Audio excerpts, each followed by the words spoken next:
Hello, everyone, and welcome to the fanatixfour podcast directly to you. This is episode 103. A bit different this week. AJ and Parker are both at PAX East, so we're doing a LootPots takeover. So I'm Max Wright. I'm joined by Pete and Bessie. What's up, Internet? And I'm joined by Stephen Radford. Hello. Yes, we are LootPots, but first I'm going to have to do the housekeeping for everyone else.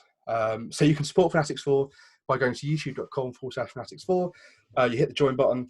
And then for $5 a month, I think it is, you get access to exclusive badges and emotes. You get gaming time with them. You get Switch keys every now and again. There's an exclusive Discord channel for people that are supporting. You can also do the same on Twitch, and it's free.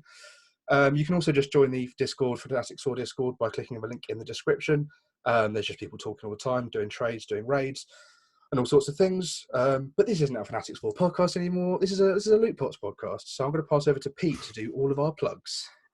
What's up? Welcome to the LootPots takeover episode. So if you want to check, if you end up liking this enough to want to come follow us, if you're watching on YouTube, our Twitters are all on the screen, but you can come find LootPots at lootpots.com, where we've got news, reviews, everything under the Nintendo sun. You can also head over to our YouTube channel, youtube.com/LootPots. You can check out our podcast, the Potscast, where I am the host. Steve's on it every week for the most part. Max has been on it once or twice, but you know, he's got a job and his hours suck. Yeah. Well, they're normal hours, actually, but... Well, yeah, we all have weird internet hours, so we can do what we want. But, yeah, if you end up enjoying us, the podcast is a great way to come get some more. We've got our own Discord. We've got all that stuff. So come check us out. Give us a follow on Twitter, at LootPots. Good. So, Pete, this is your, first ever time on this podcast? Sorry, I just remembered. First ever time on this podcast for the third time. And it's also Steve's first time. You've never been on the show before, have you? No, I haven't. AJ came on with me and Pete on the podcast, but I have never been on their channel. So. Well, welcome. This is a lot longer, and probably not much, so good luck. Also, it's nice to have another Brett on the show for once. Yeah, we can talk about crumpets and things. Yeah, but we're still recording at like 10 at night. I know. I thought, cool, let's get in early. With Pete's internet job, fine. So usually we'd sort of start the podcast with what are we playing, but you guys have your own show. You've done that already. I've not played anything interesting this week that I didn't play last week. So we're actually going to go in and make ourselves more jealous of AJ and Parker by talking about PAX East. Because PAX East is this week. It's against all odds, against the coronavirus threat. I know it's like the only thing that's not been cancelled this week, right? Yeah, I mean, I feel like it was too close. Like it was already happening. And people had already, Wheels are in motion. You can't stop wheels. So Nintendo's like, we've already got the bridge for this Animal Crossing booth. There's no way we're sending this back. The bridges cost a lot of bells. They cost so many bells. The bridges. So PAX East, I think the biggest thing from PAX East this week has been this gorgeous Animal Crossing booth. Which I think takes up like most of the space that's there. I mean, it's taken up most of the Twitter feed about PAX East at least. There's like a giant, bigger than life size, like terrifyingly large kaiju Tom Nook. I think there's an Isabel as well. But there's a giant Isabel, yeah. And there's a KK Slider as well with his guitar playing Wonderwall all weekend. I just saw a gif of the Tom Nook just like fishing. It's just, can you imagine like you're paid for like what an 8-hour day to stand around in a Tom Nook costume with a fishing pole? What a job. You think he works there? No, that's just one of the guys who's just scared of coronavirus, so he's just got the biggest mind. It's just a really dedicated cosplayer. Yeah, exactly. So what does this do for your Animal Crossing hype, seeing all of this? I don't know where you guys sort of sit on Animal Crossing, but with all the life-size Animal Crossing stuff and how good all that looks, what does this do for your hype levels? I'm incredibly jealous that I'm not getting to see this in real life. Yeah. But the fact that the water actually moves and is being projected onto the floor is it? It's just phenomenal. It's like they've gone next level. It's where all their marketing budget's gone this year, is just towards PAX East. That's why they're just completely silent. That's why they've done no Drex. They've just cancelled them. They're just like, let's funnel all the money. Making a village is not cheap, guys. My thing is, they could, if they like don't cancel GDC and some of these other conferences that people are pulling out of, Nintendo should just make it bigger, Just keep adding to the village. Just commit. Just have like a bubble, like a quarantine bubble that's just all Nintendo stuff, and you can just sit and play your Switch and just be healthy. Like, you know what? We're not releasing any other games. We're just going to keep marketing Animal Crossing. Go buy it.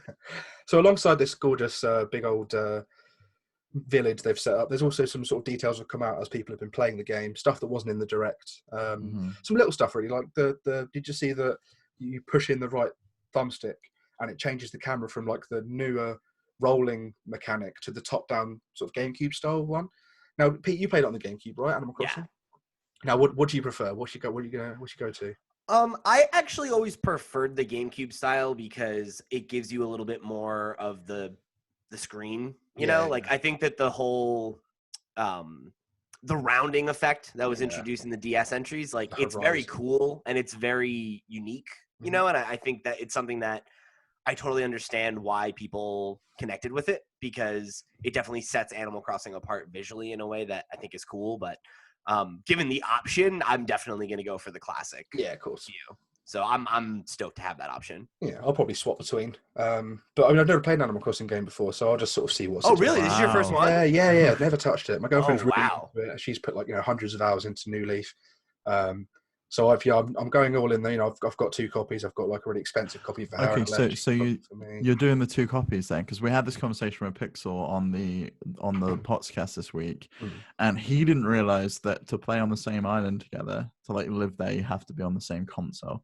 So are you both like having your own separate islands, and you're like holidaying we're gonna have our each own. Other's? Yeah. So she's got her own Switch. Obviously I've got my own Switch. So yeah, we're gonna do 2 copies because there's gonna be a lot of time. We don't live together, so there's gonna be a lot of times where she's gonna want to sit with no makeup on for 6 hours a day, not looking after herself and just looking after her village.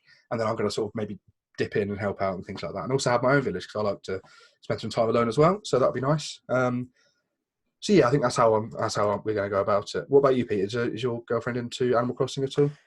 This is going to be her first one, but she definitely wants to check it out, and she's going to get her own copy because, you know, that's just how we roll, you know. So Yeah. Oh, cool. Okay, cool. Mm-hmm.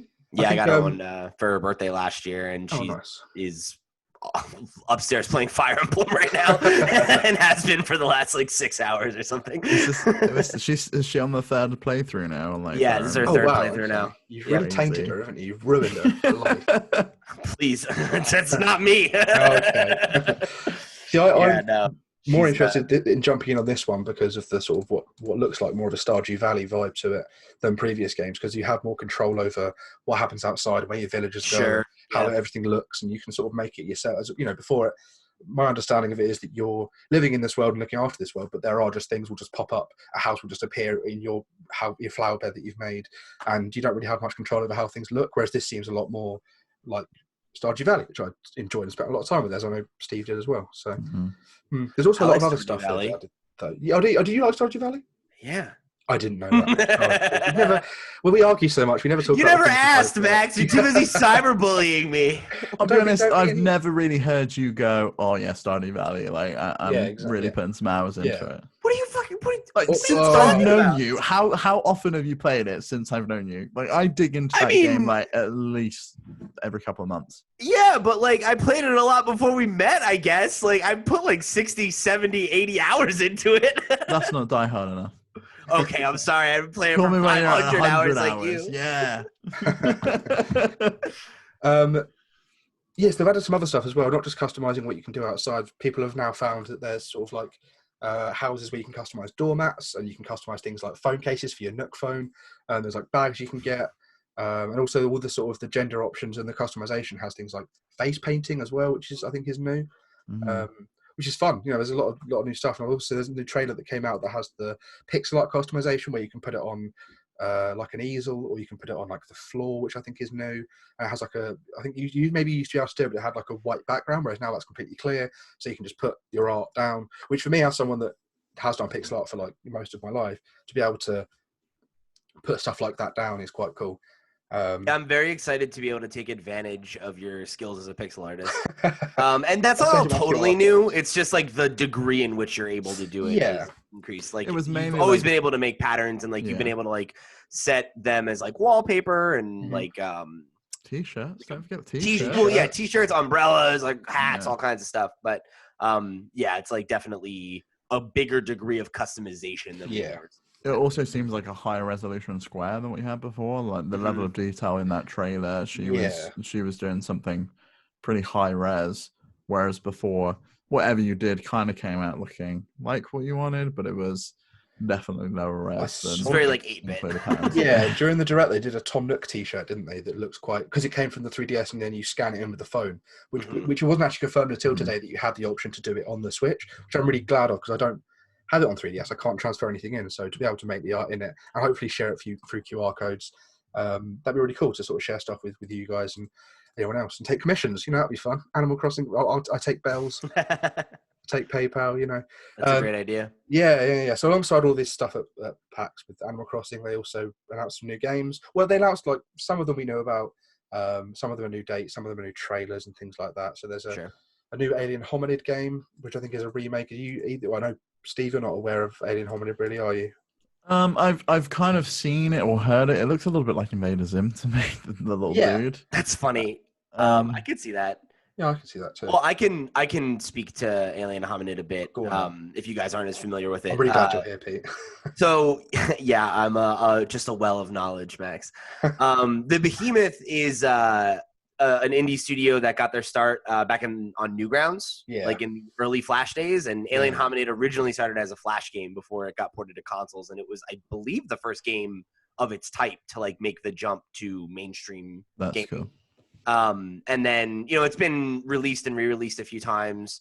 And then the same team is also responsible for Castle Crashers, which I'm sure you guys have heard of. Mm-hmm. And then they have one other one that's names, or two other ones maybe that's names are escaping me right now. But those are kind of the two games they're most known for. And this actually looks like it's a proper sequel. Yeah. Oh, is it a sequel? I thought it was like a remake. Oh, okay. I mean, I guess it could be. It says it's called Alien Hominid Invasion. Okay, so it probably is a new game. Very much seems like it's a new game, and there's a lot of things here that are not present in the original, and it definitely looks like there's a lot of like new and different content. The art style's a little bit different, so it's cool seeing. It could be a remake, but it seems to me to be a sequel. Okay, it's kind of cool. This sort of like poster child of the Flash era, like alongside. I remember Super Meat Boy, the original Meat Boy, was another one of those.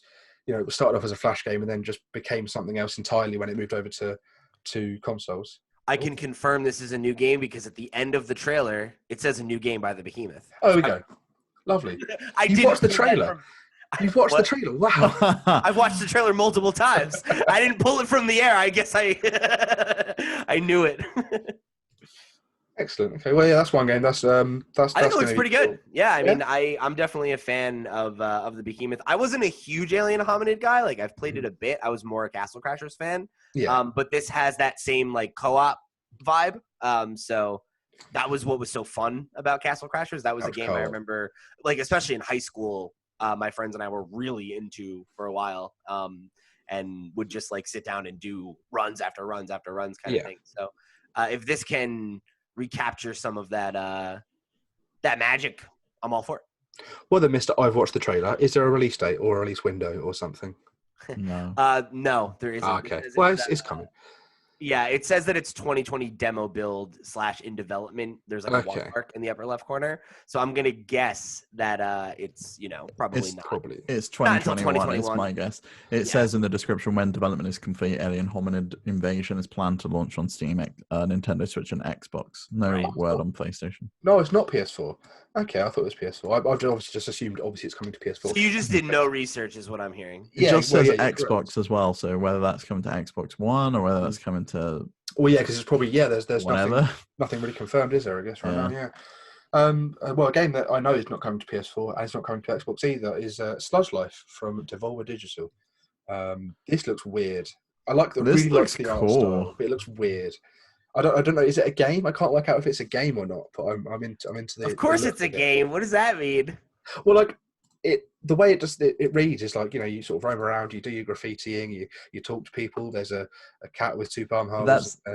That's like the eternal question of, is something like Gone Home a game? Yeah, that's true. Yeah, I mean, to me, like, as soon as it's interactive, it's a game. Yeah, right. Okay. Like, I'll give you that. That's my take on that whole matter. So to me, it definitely seems like a very absurdist kind of like, like it seems like a slice of life kind of game that's got like a graffiti angle. Yeah. It's interesting that Devolver Digital sticking with their releasing things on Switch and Epic Game Store before anything else, and then porting things later. Like, I wonder if the Switch is doing so well for them, because all of their games seem to be doing that, coming to coming to Yeah, I know Switch, they coming to PC, and then coming later to everywhere else. I mean, definitely did that with Piku Niku, right? Yeah. Oh, and what's the one where you've got the banana? My friend Pedro, they did it for APAL. Yeah. They did it for Mhm. Katana Zero.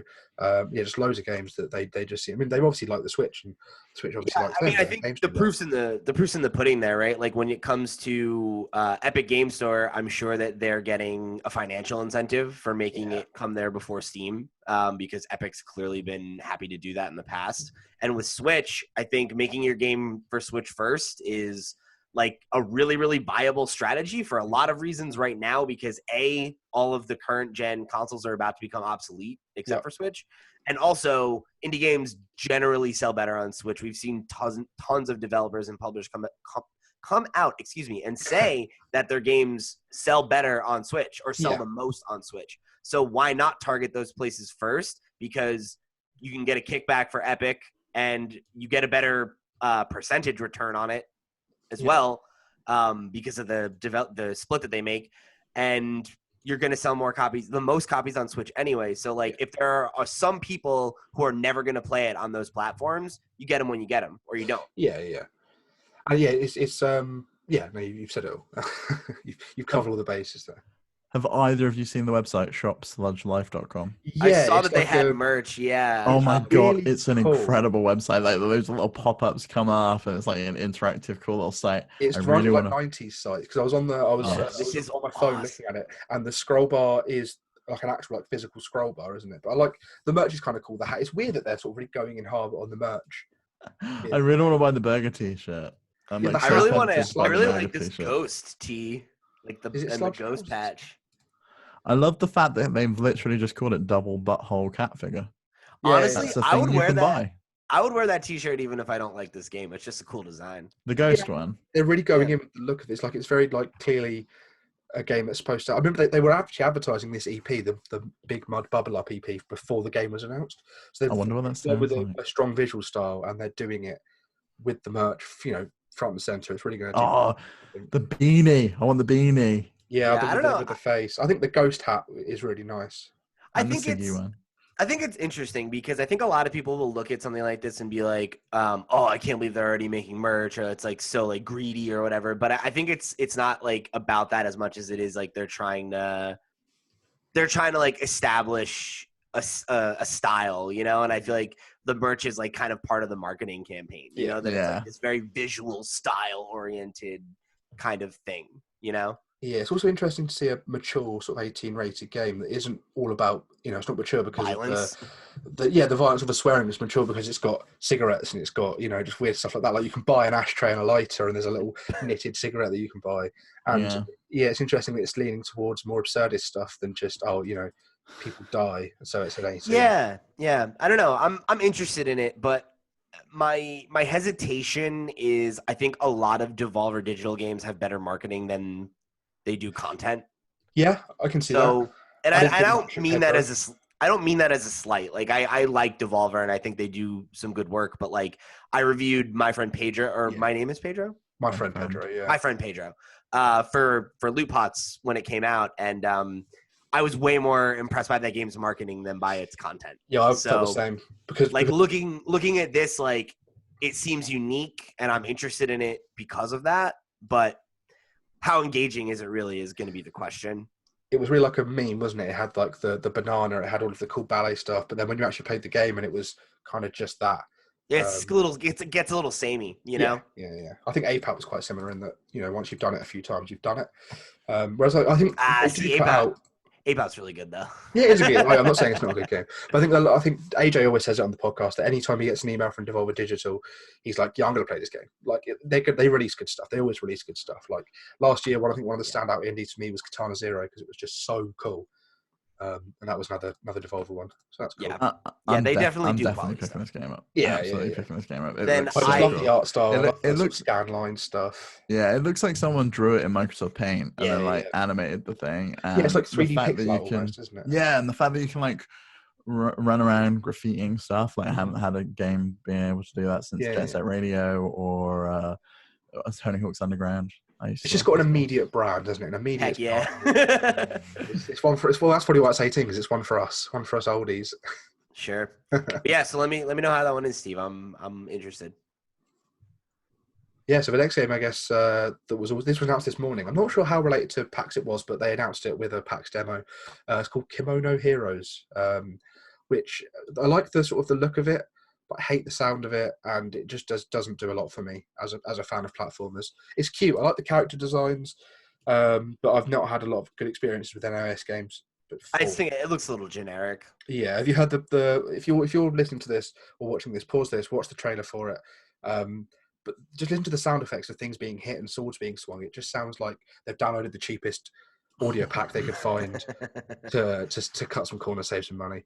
I don't know how good it would be. I love how the website doesn't load either. Like you click on the link on the Yes, yeah, it's just 404s. Oh, that's right. It's just a 404 page. Yeah, it's like nice amazing. Job on the launch. There, good job, guys. NIS. Yeah. That's embarrassing. Hang on, that's because they've misspelled the link in. Change the second E to an O. Oh my god, they've spelled their own game wrong. Oh my god, yeah, there's a follow-up tweet. Oops, here's a corrected link. Yeah. Just delete the first one. You only had 58 retweets like 6 hours later. Yeah, I think I caught this just as it came up, and I was like, cool, I'm not going to learn more about your game then, am I? I think this is out now, actually. But yes, it's exclusively to the Switch digitally. Yeah. How much is it? It is, if it's anything over a tenner, it's $40. That's $15. That's fine. Yeah, I mean, like I could see it being a fine enough time, but I think like if you want a 4-player co-op game, like there are a lot of options for that on the Switch, and this doesn't look like it's anything particularly special. Like it looks a little floaty, it looks a little basic. Like the character design is fine, the pixel art is fine, but it's there's nothing about it that feels particularly stand out to me. Yeah. Which is probably maybe why they haven't given it much of a push, because it's just sort of a $15 indie title. They're going to pop out on the eShop and then see what happens. You know, they're just publishing it. I don't know who's developing it. Probably them. Mad Gear Games. Who? Mad Gear Games. I've never heard of them. Cool. Well, do some research, Max. Yeah, well, I did my bit. I watched the trailer. So this one's did you? Watch the trailer and decided to go on the website. He didn't want to research it anymore. I tried to go on their website, Pete. I clicked it. You tried. Mad Gear Games has developed one other game according to their website called A Whole New World, which I also haven't heard of. No one to tell us no or where to go. Anyway, your lovely singing voice. Oh, thank you, Pete. Pete, baby, I need you to go with this one as well, because I've not played After Party, but you have. I sure have. So yeah, After Party is coming to Nintendo Switch on March 6th. If you're not familiar, After Party is a game by Night School Studio, who you may have heard of for their game called Oxenfree, which it's them. Oh, okay. Yeah, this is their kind of follow-up to that. Not that they're related at all, and they're quite different games. But I played After Party on PS4 over our winter break, God forbid. Sorry. Have some patience, Pete. And I enjoyed it. I didn't like it quite as much as Oxenfree. Oxenfree was a horror, mystery, eerie kind of thing that had this like very interesting familial drama, and it was a lot more serious, and I think that was to its benefit, whereas After Party is like straight up a comedy, and there are some interpersonal beats and stuff like that. Not to say that it has no heart or nothing serious in it, but it's definitely a comedy, and I think that that's really cool because it's so the whole premise is these two best friends graduate college and they end up in hell, and the entire game is about you and the two main characters who you can like switch between and like play as either of them in different scenarios, and it affects the way that certain things play out to some degree, and you have to go and like challenge the devil to a drinking contest to get your souls and return to Earth, and yeah, and the gameplay, it's all like dialogue option choices, but the kind of twist on it is that since it's all like drinking games and stuff, you can choose different drinks and it gives you different dialogue options depending on which ones you choose. Oh, cool. So that like adds this element of strategy to it that's really cool. So it's a good game and there's a lot there. I didn't like it quite as much as Oxenfree, and maybe it's because Oxenfree caught me by surprise. Maybe it is just because that that setting and delivery spoke to me a little bit more. But I enjoyed After Party throughout for sure, and I definitely recommend it because it's very unique. You know, there aren't a lot of games like it. You know, how often do you get a true comedy? Yeah, it's good when there are games that sort of weave a bit of humour through them, but for a game to be out and out comedy is kind of cool. What's your take on this, Steve? Because I know you quite like adventure games as well, don't you? Quite like. Yeah, it's a game I've been looking at playing. It is on Xbox Game Pass, so if I was going to pick it up, I probably would play it there. So, I was trying to find a review I read on this game, which was playing this game as an alcoholic. So like someone who's like a recovering alcoholic played this game and like had like an interesting take as to like, that is I interesting. think it may have been with Kotaku about how like it kind of glamorizes drinking a little bit. Whereas it sounds like the kind of thing that Kotaku would put out without fear, whereas there are probably some outlets that wouldn't put something like that out. See, it's interesting because I don't agree that it glorifies drinking, but I can't say why. So play the game. Okay. That's my take on it anyway. Yeah, I'm not a big adventure game guy. I'm a gameplay guy, so I'm probably not going to pick this one up. But you liked Oxenfree, right, Steve? I haven't finished Oxenfree, but what I played about I liked. Okay. I did quite like the visual style, which I know is very different from this, and I did quite like the story. I think the writing is really what sold that game. Like visually and aesthetically, I don't think it was incredible. No. But the writing on the game was what I think draws people in. That's very much the case with this game. It's that, and the voice acting is very good. What's the one that came out around the same time as Oxenfree that's kind of, I don't know if this is a spoiler, like set inside a video game? It's another point-and-click adventure game. I can't think. You mean it's set inside a video game? What? Yeah, so it's like set inside a video game is the sort of the twist of the game. It's a point-and-click adventure. Oh, it got like a physical release last year. I can't think what it's called. Sure. Thimbleweed Park. Thimbleweed. No. Yeah? Thimbleweed Park, it didn't come out last year. No, I didn't say last year. I said it came out around the same time as, not After Party, as the other Did one. you just spoil the end of the game? I don't know. Is that the end of the game? I don't know. You just spoiled it. You just spoiled it. If anybody was thinking about, wow, Max. That's all I know about guys, he's not on the podcast normally, so if you like me and Steve, but he just ruined that game for you, feel free to bounce out and go listen to our show. It's been out for years. There's a spoiler limit after a couple of years. I'm moving on. No, there is not for that game. Thimbleweed Park is one of the most incredible adventure games ever made. Good? Yeah, it's from the creators of Monkey Island. You just ruined it for me. Let's move on. Quick one. We're not going to go too deep on this one, but it's something I thought was worth pointing out. The Super Rare Games have revealed that they're doing 7 new physical Switch games, which I know there's a lot of fans of Switch games. So this one comes from LootPots, actually. This one, good old Danny Edmonds. He did just an article about what they were really. So the games are Dandara, Android Battle Cactus Plus, which actually is supposed to be really good. That one. They keep putting it out, so it must be pretty good. Yeah. with the Plus, I'm assuming this is at least the second release. So. The Sexy Brutale, Mech Extermination Force, really want to give that one a go. I really enjoyed Gunman Clive, and I like the work that the guy does. Can't think of his name. Darkwood, Freedom Finger, which I thought looked really bad, but I think a lot of people enjoyed it. And Steam Mode Heist, another very good game. So that's a good little selection of people that like physical games. We have a good relationship with Super Rare Games. George has been on the podcast before, hasn't he? He has. On the podcast, sorry. So yeah, check them out. They're usually really good. I think they started to do physical like steelbook cases, which is really nice. I love a steelbook case, so to have sort of indie games get steelbook cases is nice. They did World of Goo, right? Yes, that's them. Yeah. They're also notable for they do a good job. You can go listen to the interview that we did with him where with George, where he talks about how they don't announce the release until like all the ducks are in a row, so that there's not delays in production. Like, you know, they're like, if you like buying the limited edition physical indie games, like they're a good one to go through.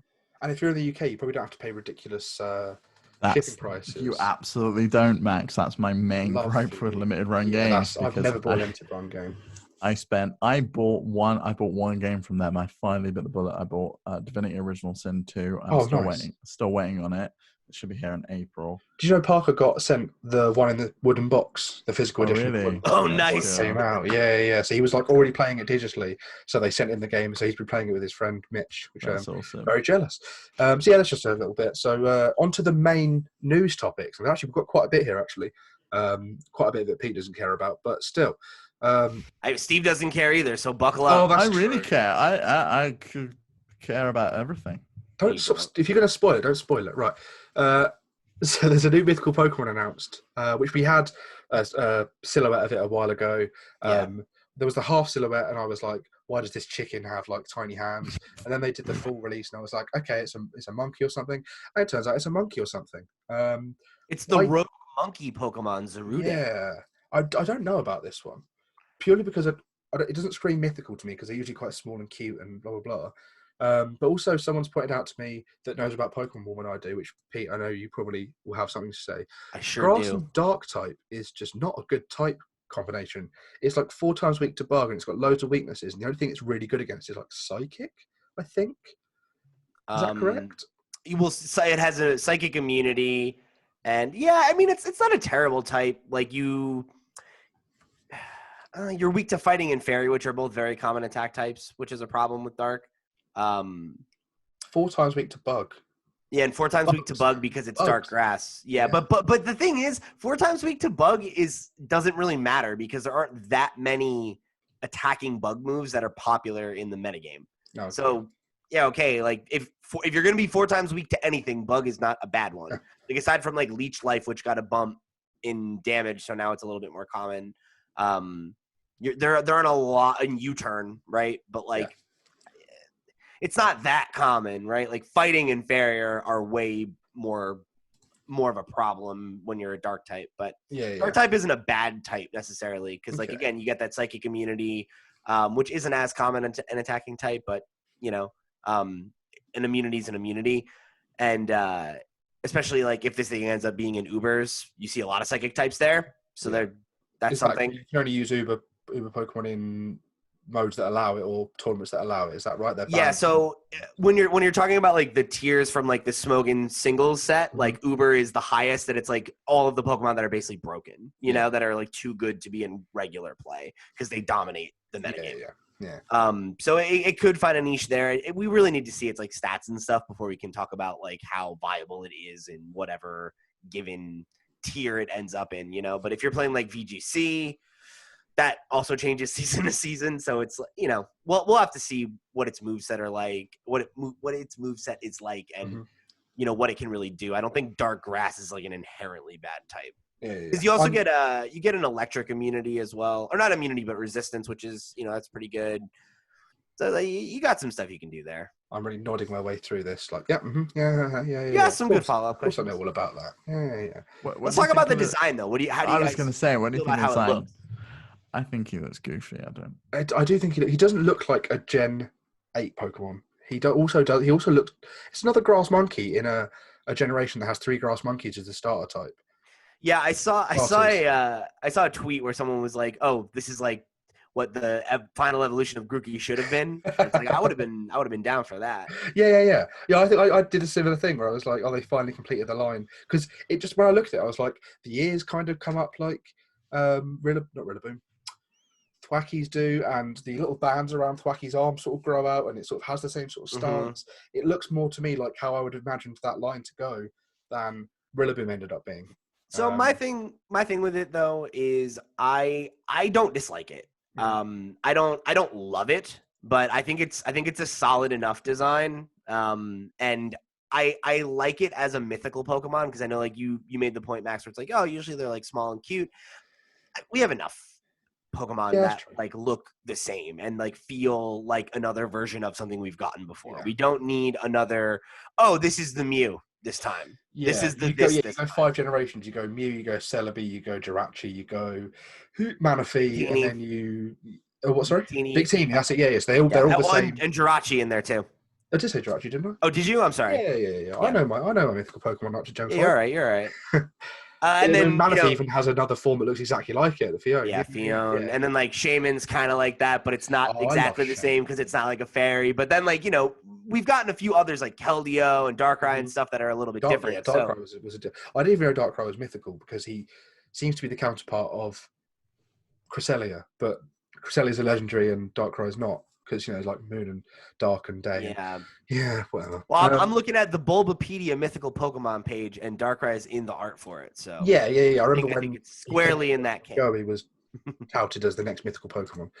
But yeah, so I mean, like, we've gotten more variants in their design and stuff as time's gone on, and like we have gotten a lot of like interesting typings and stuff like that. Like Volcarona is obviously a unique design and unique typing. I forget that exists. It's cool, but and what's the one with the one that's the rings and then it becomes the giant Hooper. Those two Pokemon, I just forget they exist. Yeah. And Marshadow, I forget these Pokemon exist because they just release them. They like download it. Yeah, you just download season. it and then that's it, and you move on. Yeah. Yeah, I mean, I see it a lot because I play randoms on Pokemon Showdown a good amount. Oh yeah, so yeah. I see them every once in a while. But you're like, I don't know. Like, I'm not in love with him, but I'll defend him. He's cool. Yeah, we don't know when this comes out, do we? But I'm assuming it's going to come out around about the time of the movie. You know what? I just saw it on Bulbapedia, so let me just pull that back up. Oh, okay. But yeah, I think it is. Me and my research. Right around that time. Yeah, you're doing a great job, buddy. So yeah, it's going to be in the new movie, and it will be released with it as well. Okay, cool. So that's fine. Probably just a download, same as they have been for a while. It's a shame that I could see them doing an event in game. That'll be cool because they are doing downloadable content and things. So it'll be cool for them to do it. It seems odd that they announced 2 new legendary mythical Pokemon for the DLC, and then announced a third one that's not related to the DLC. It just seems odd because we went from not having really any legendaries because there was no legendary trio, there was no random legendaries dotted about, so just having 3 new ones that are going to appear. But it's going to be good that the other 2 are going to be built into the story and things like that. Whereas this seems just like another Magina or who was the one from Zeroka. I think it's something like that. I forget it's the electric type. Yeah. I mean, this is. I think they do this every gen though, right? Like this is a thing that they do. So, yeah. So more Pokemon are cool. Yeah, I sort of took some time out of Pokemon after Diamond and Pearl, so all this stuff that I learned after, it all just still seems new to me, even though this is just how things are now. So, oh well. So yeah, that's kind of cool. It's good that we're still getting Pokemon news, and they're still doing things with Pokemon, and they obviously will be supporting this game. So that's good for those of us that enjoyed it. So yeah, the next bit is the Yacht Club games. I'm not really doing well with the old transitions here, am I? Parker's usually got some sort of segue or some sort of really good transition, or he'll just find a conversation. I'm just ending the chat. We're moving on. Let's go. If you don't bring attention to it, no one notices. That's what I was about to say, Steve. He's just throwing himself right under the bus. I'll edit this out. I like to criticise myself because people go, no, don't say that. You're all right, which I'm expecting. It's like when so you were fishing for a compliment? Is that what I'm hearing? No. If you got any, I mean, I'll take them. So I'm good. There's also another event this week. Yacht Club Games did a second one of their Yacht Club Games Presents, which is the Nintendo Direct style stuff, purely for them, which I think is quite a nice format. It's exactly the same as the Direct format. They just get even more so this time. Yeah. They had a presenter. They had a couple of presenters. They get the news out. It was 10 minutes long. We learned a lot. So let's start from the top. We got a release date and a new trailer for Cyber Shadow, which looks amazing, and I'm really jealous that Parker and AJ have been able to play it at PAX. A lot of people have played it, gone hands-on with it. It's a game that I've been excited for since it was like a series of GIFs on Mecha Skull's Twitter feed before it was even announced to be attached to Yacht Club Games. I was following and liking and retweeting, like, what is this? And then here it is. It's coming out this year. This looks like what I would have wanted more from the Messenger, because the Messenger leaned quite heavily on comedy, whereas this seems to be like all in. You're a cyborg ninja in the future, and you're doing cool stuff and all that sort of stuff. It's not a Metroidvania, is it, Matt? No, this one's not. This one's just I think it's just level by level, but you can go back into the levels with new things that you find and find new paths and new stuff like that. I believe. I think that's correct. I did my research a while ago, but I think then they sort of go ahead and undermine all of this cool action, serious stuff by adding amiibo support with fairies. What's wrong with that? What's wrong with that? Nothing wrong with it. I'm just saying, I put on my cool voice a second ago. I put on my inner world voice, and now they're going fairies with your amiibo, which I think is quite cool.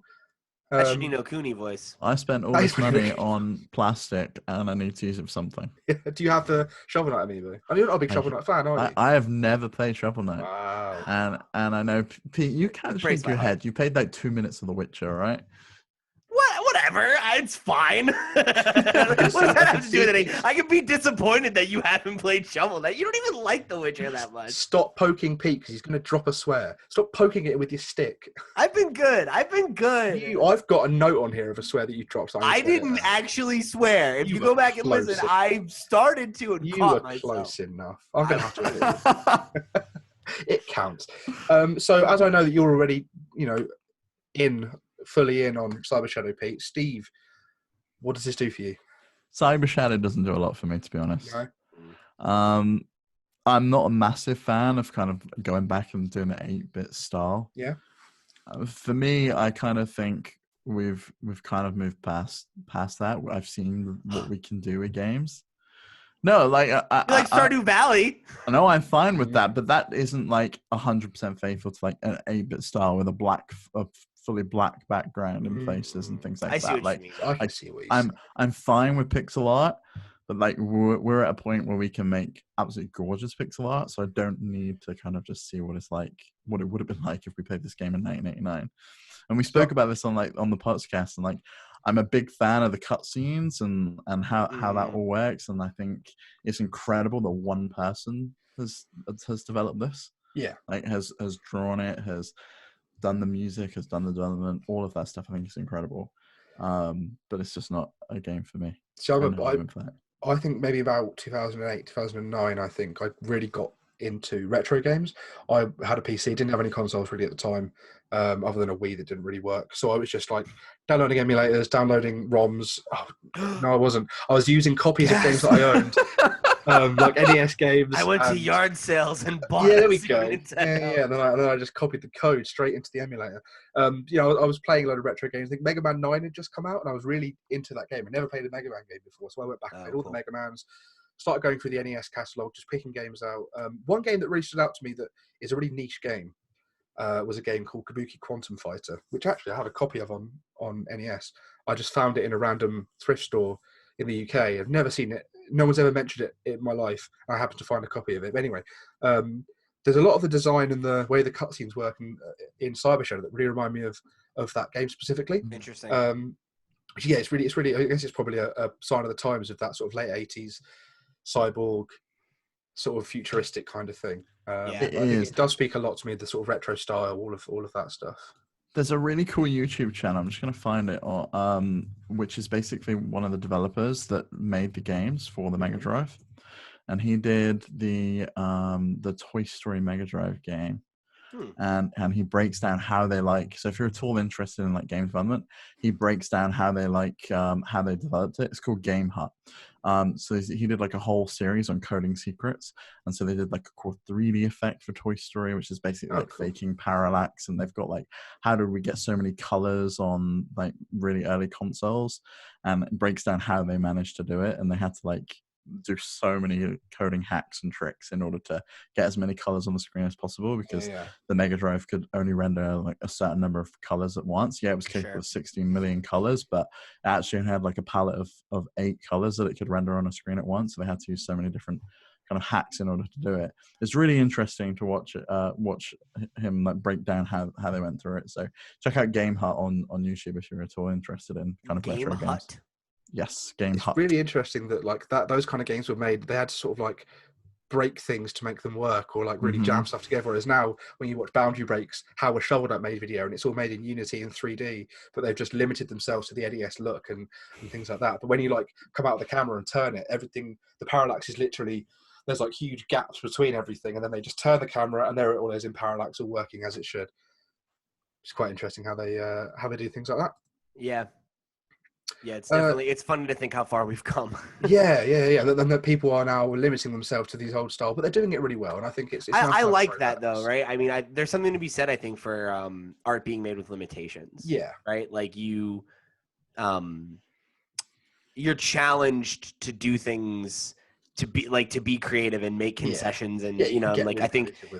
And I always go back to how great the soundtrack of a lot of Game Boy games are when there were only 3 channels, and it really forces you to craft melodies that are memorable because you can't rely on big swelling chords and stuff like that. Which is why I guess a lot of the most famous video game music is the classics of the NES stuff. Chiptune. Yeah, it's just simple melodies. Yep. Mario theme tune is just so simple because it is so memorable, and I'm sure there are songs in the newer games that are memorable, but nothing will stick as much as something so simple but so iconic, I guess.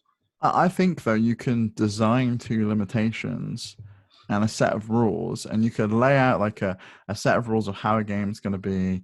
Like if you ever go back and look at like the original Diablo design guidelines and how they built that game, you can design to those and not build a game that looks like it did in the past by still being faithful to it. Look at Hollow Knight, for example. It's such a look at Shovel Knight.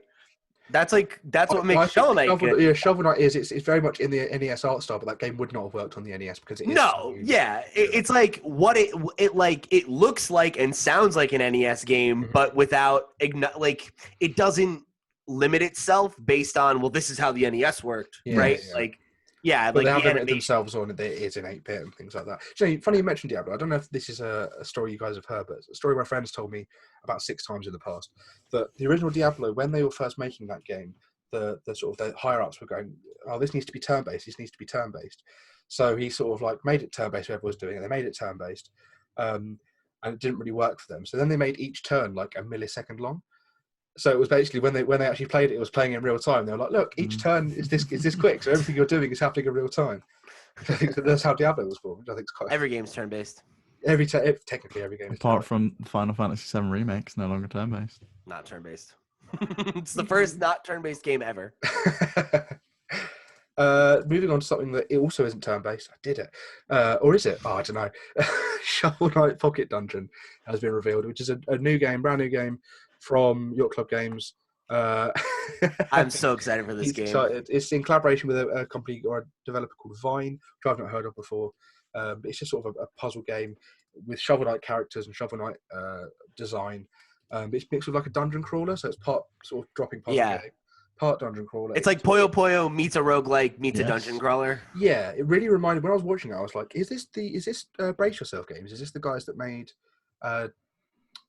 Curse of Necrodancer, Cadence of Hyrule?" No, I didn't know. Well, I thought it was because it had that sort of like that look of they're moving in a beat, and you go. They're like constantly like jiggling. You go into the shop and the shop's moving as well. And it's like I think it looks like on an iPhone when you want to delete an app and you like hold the thing down, all the icons are like jiggling. Yeah, it does.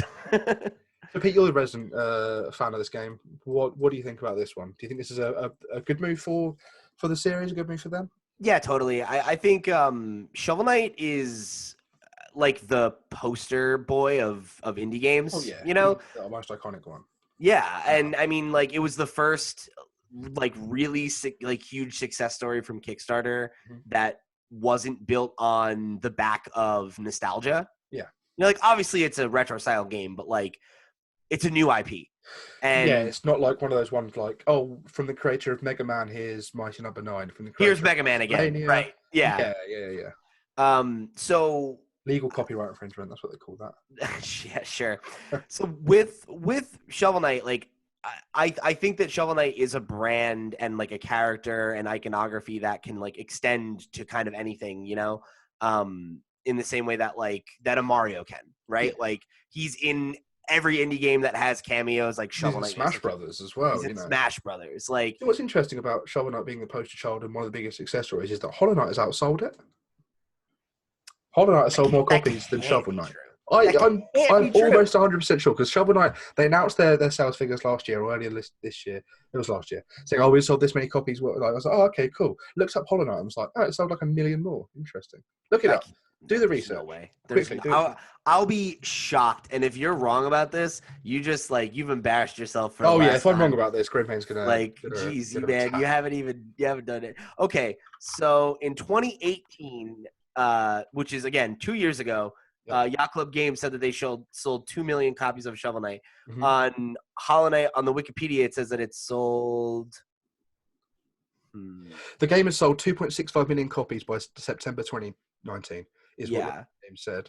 Hollow Knight or Shovel Knight? Shovel Knight. So, Shovel Knight? Shovel Knight has sold 2.5 million copies by September 2019. Yeah. And what did you say Hollow Knight was? It looks like it's around 2 million. That was in 2018, right? No. As of February 2019, Hollow Knight has sold over 2,800,000 copies. 2.8 million copies. Yeah, wow. That was in February 2019. That's insane. Yeah, right? It's crazy. I'm so surprised by that. Yeah, someone the other day said something about, oh, why isn't Hollow Knight in Smash? And someone said, well, because, Shovel Knight only got in because Shovel Knight is this iconic character. And, Hollow Knight's more niche. And I was like, it's not niche. Hollow Knight's factually not niche. I looked it up and was like, oh, what? Really? That's like hugely shocking to me. It's crazy, isn't it? Because Shovel Knight's been released on everything, and Hollow Knight's been. It's been out for a lot longer too. Oh yeah. And but Hollow Knight isn't heralded as much of a success story. It's heralded as an incredible, nearly flawless game. But it's not heralded as this poster boy of Kickstarter, poster boy of indie games. It's not appearing everywhere. Hollow Knight got that like game of the year kind of credence and status though, but that's not something that Shovel Knight was ever kind of really. No, I think it was very like 2014. I think when it came out, there was a big. I think towards the end of the year, it appeared in a lot of award things because it took everyone by surprise. It took me by surprise. I actually found on Reddit the other day. I was trying to find an old post, and I found a post that I did of me saying, "Can't believe I held off on Shovel Knight, thinking it was just some throwback, platformer." And I was, blown away by it, and I still am to this day when I played all the new ones. Recently played King of Cards and was just blown away by it because they just put so much effort. And it's just so well crafted. Should I play this game, man? I really should. Shovel Knight? I think you should. Yeah. What, you mean the original Shovel Knight? Yeah, I've never played any of them. There's 4 of them. There's 4 full games. They're each sort of independent, but you play them in order because it makes sense for the story. I never got into Hollow Knight. I don't like Metroidvania. It's not a Metroidvania. It's not a Metroidvania. Essentially, it's like a Mega Man game in that you're playing against. Each person has a themed level and then a boss at the end. But it's a Mario game in that you're moving around a Mario style world. Okay. It sort of takes there's like an overworld map, and that's how you move forward. That's like got like a Mario World kind of vibe. Like the knights are kind of like robot masters, like you said for Mega Man. Like it's got trappings of those old school games. There's secrets to find. I think there's the thing about Shovel Knight you might like is that unlike a lot of sort of Metroidvanias that are quite lonely and they, that's part of their design, this is very much all the characters have personality. The writing is so good in some of the later games. The relationships that are formed and the stories that they craft just through this sort of 2D art is really, really good. I think you'd really enjoy it if you gave it a shot.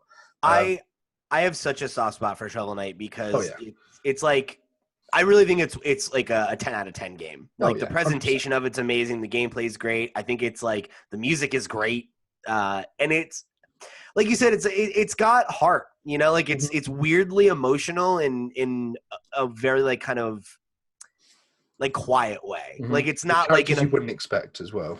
Yes. Yeah. Like it's not a capital EG emotional game like Celeste is, but it's like, it's got something very meditative about it in certain moments. It just really does it have that level of like accuracy I need that I no it's definitely more forgiving than that. It's a lot of people characterize it as being very hard, but it's not as hard as something like when you compare it to like old Mega Man games. It's not as hard as Mega Man. Yeah, but those old games were like hard for a reason because they were short and the games were expensive, and that was like the only game you were going to be playing for like 4 months until your mum or your dad bought you something new. But it was just how do you take arcades and take the coins out of it? Oh, you just make it hard and make it last longer.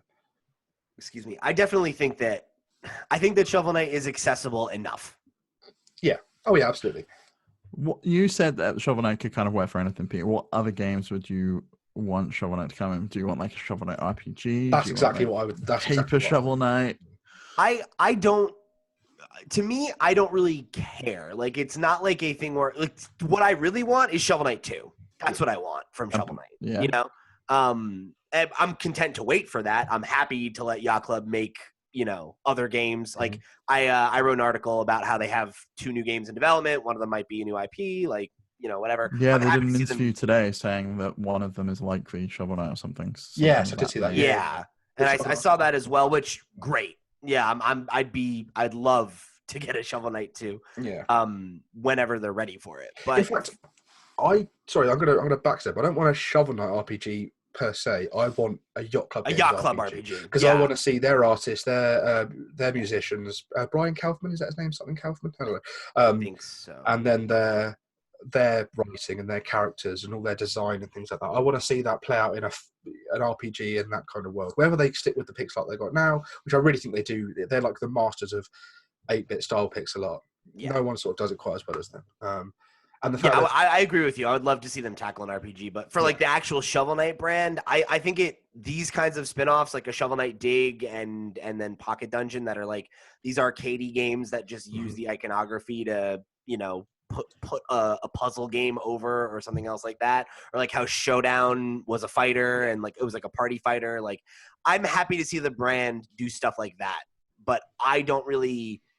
If you had asked me when I finished Shovel Knight, oh, do you want a Shovel Knight Puyo Puyo? Do you want a Shovel Knight fighting game? My answer wouldn't have been yes, right? Like that's not something I was itching for until they proved to me that I wanted it because it was good. So that's how I feel about Yacht Club in general. Whatever they want to do, I want to see. I've been thinking for the last couple of years, I would have really loved it if they did Shovel Knight, which is a throwback to all the best NES games, and then they did Super Shovel Knight, which tackles like Mega Man X, Super Metroid, Super Castlevania, things like that. And they moved into Shovel Knight 64, which is like an old, sort of like a 3D platform. Yeah, that's what they've been saying. Like in old interviews, if you go back to like when they weren't working on Shovel Knight for 7 years, that was kind of originally the plan. Yeah. I don't think they ever. The DLC just expanded and expanded, didn't it? It went from just like playable characters to just 4 entire games on their own, with their own stories, their own sort of like collectibles, their own bosses. The multiplayer mode became a totally unique game. Yeah. It's just the love and work that's gone into it.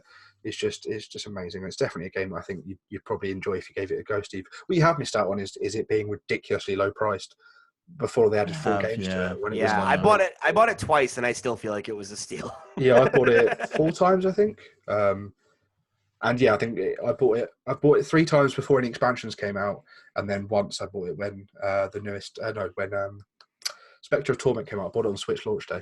Again on Switch. I bought it on Switch launch day as well, and I originally played it on Vita, and then also replayed it on PS4 because you got 2 copies for 1, baby. Yeah. But it's now sad to see that Shovel Knight is finally over. The game is finally complete. It's not sad. Good for them. Yeah, good for them. They crossed the finish for them. But it is, it's sad to see something we've obviously had for the last 6 years that we've really loved and enjoyed come to an end. But yeah, like you say, good for them to move on to something else. I'm ready. I'm ready to move on. I'm ready for the next thing. I don't think they're going to go back with this final content update, but I think it's it's nice that they put a pin in it and say this is it. Yeah. Go and read the article by Jason Schreier on Kotaku called "The 7-Year Saga of Shovel Knight is finally over," and you won't feel like sad that it's over now. They are ready to do something. Yeah, else. I can imagine. Also, shout out to Jason Schreier's book "Blood, Sweat, and Pixels." One of the chapters is about Shovel Knight's development, and the fact that Shovel Knight exists at all is like such an achievement. I have a feeling he's probably going to follow up on it as well in the next book that he's currently writing. I hope so. It comes up in the Q&A later, actually. Oh yeah, we'll leave that then for. Yeah, we'll go back to that in a second. So yeah, that's it. So Shovel Knight, there was a good little collection of things. They also announced 2 new IP, and I think. So you didn't link to my article that I wrote in the news notes. That's nice. Did I not? Whatever. No, whatever. Such your article. Whatever. Fine. Let's talk about Platinum now. Sorry about that. Do that. There's your segue. There you go. Don't bully you, Max.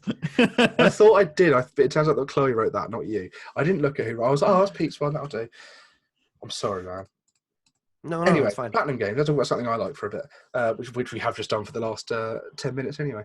So PlatinumGames, there's been a lot of PlatinumGames news this week. They went from having the 1 game and then the 4 empty spaces on their Platinum 4, and we've just got 2 and 3 come out within a day of each other.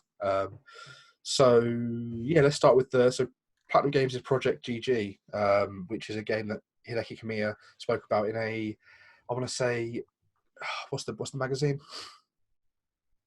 It's not important. Just go ahead. Famitsu. It was in Famitsu. They did an interview that came out. I think it leaked before the actual announcement came out, but basically they said it was their first self-published IP that they've done themselves. Something they're going to try and target on all existing platforms. It's another action game, which Platinum is obviously famous for, and they do probably better than most other developers. It's weird that they. Very debatable. Yeah, I'm not going to get into it. Well, go on. Who's better? I would say Capcom does pretty good. Yeah, Devil May Cry 5. Games. Yeah, okay, I can go for that. But then, I mean, the original Devil May Cry is a Hideki Kamiya game, so. Yeah, I mean, I don't know. Maybe it's Kamiya then, not just Platinum. But yeah, so Kamiya, obviously, he's famous for things like Beautiful Joe, Okami as well, and Bayonetta and Devil May Cry. But this is sort of his first ever self-published, his own IP. which he is referring to as the end of his trilogy of hero works, which isn't an actual trilogy of games. It's Beautiful Joe, Wonderful 101, and then this Project GG. Yeah.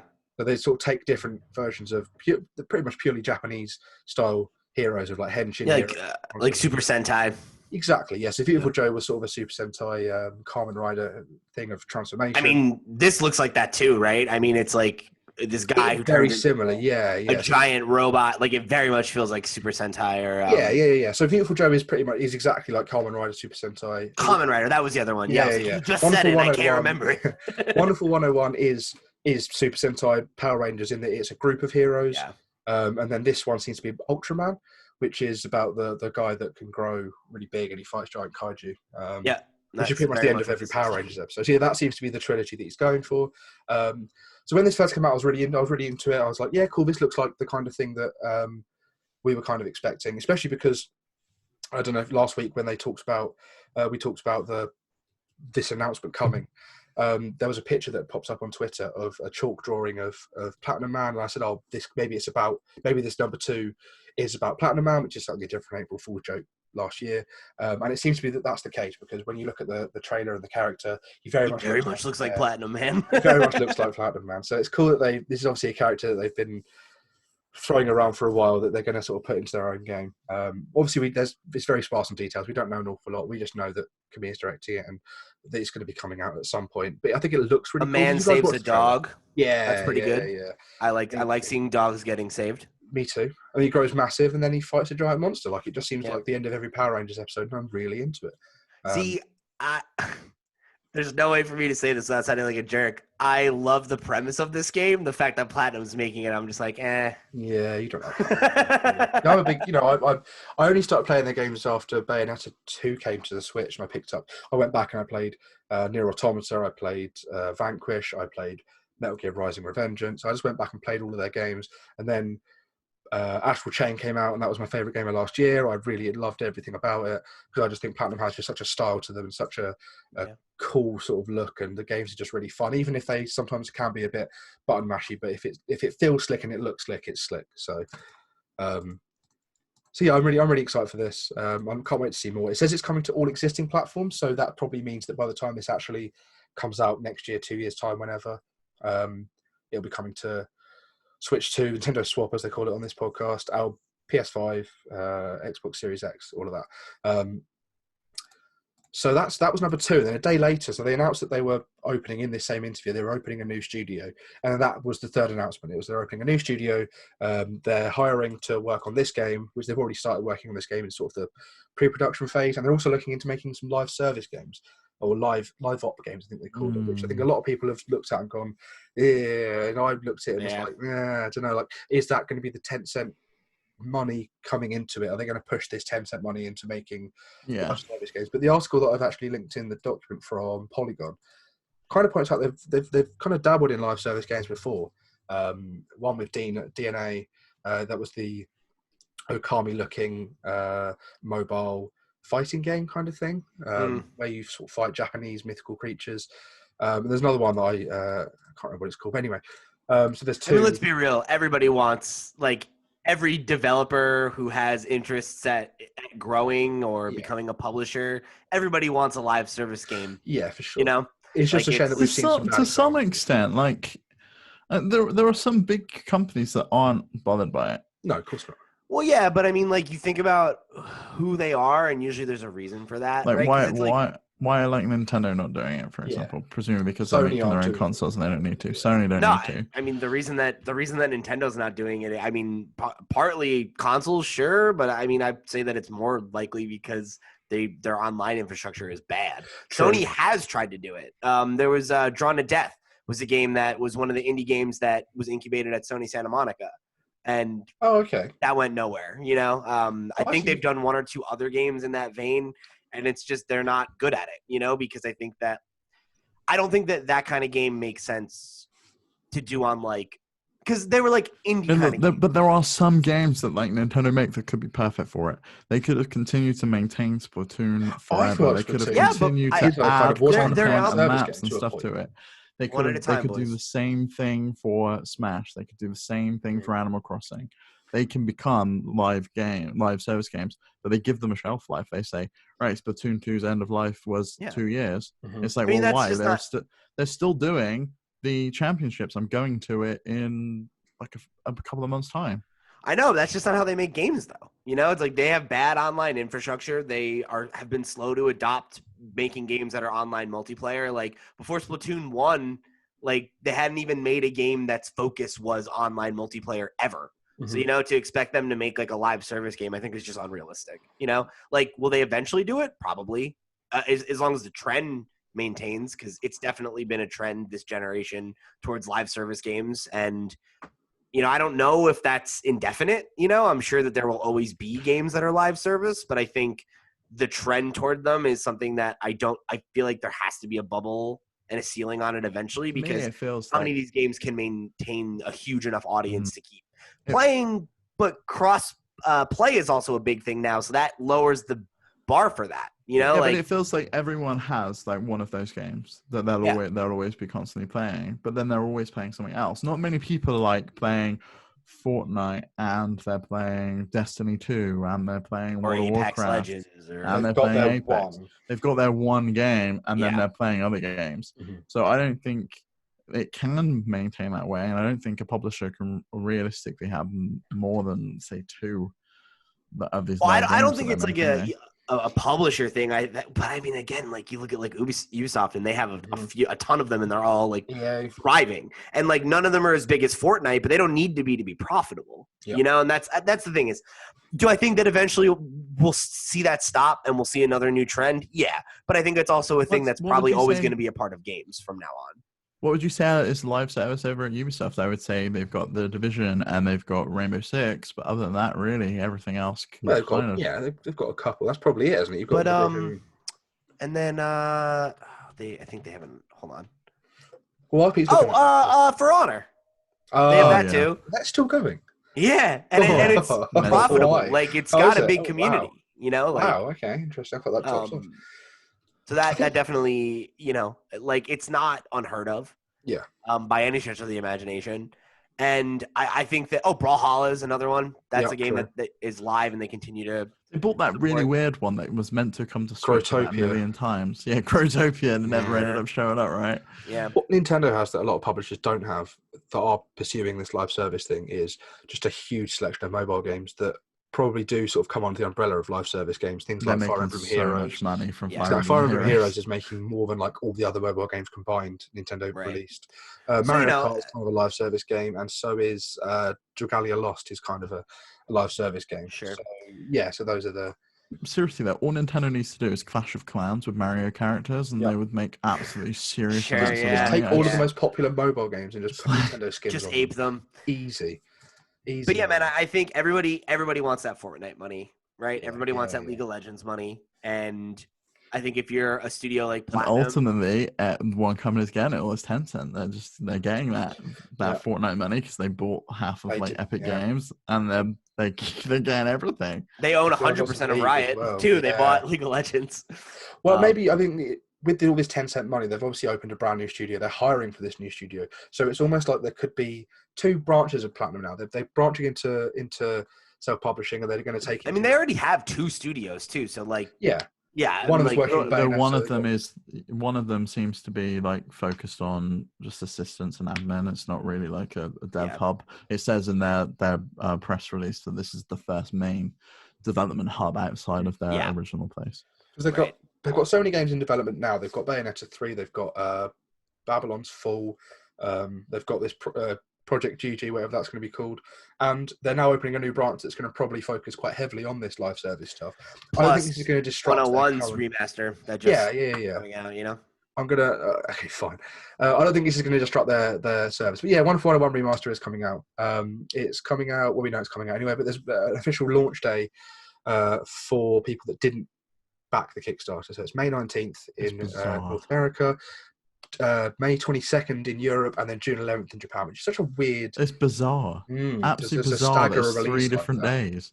Yeah, and they're so far apart.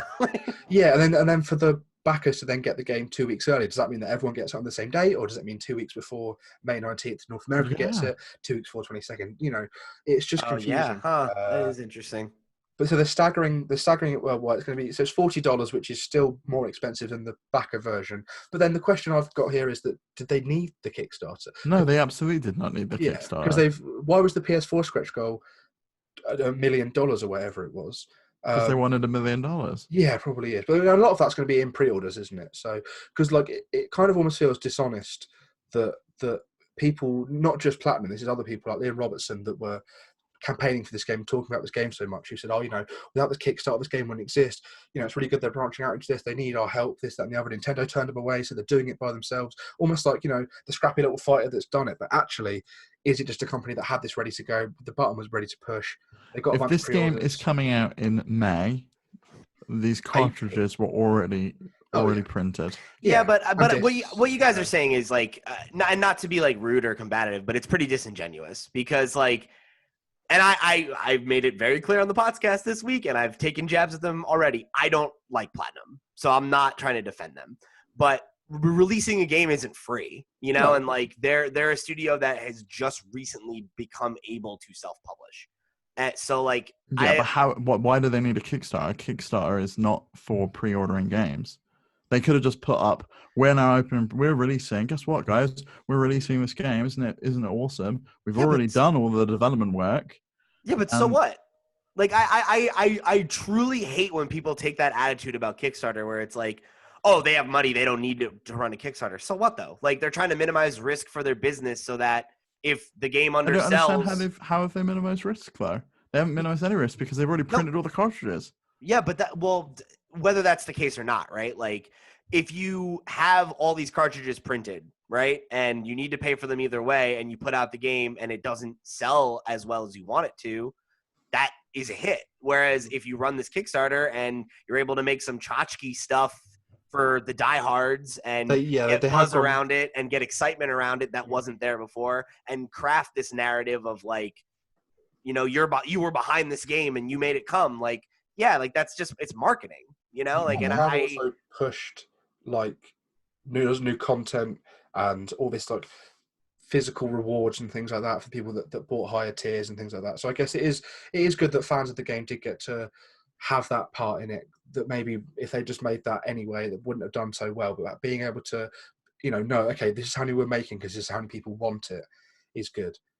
Well, and again, people who want it get the rewards and all this stuff and the collectibles and that stuff that a lot of people, they might not buy it on their store, but they want it as a Kickstarter goal because it's exclusive and it's a moment in time that you were a part of, And I don't feel like it's scummy. I really don't, if you, I don't think it's a way to get people to talk about a game that came out years ago and talk about it and care about it.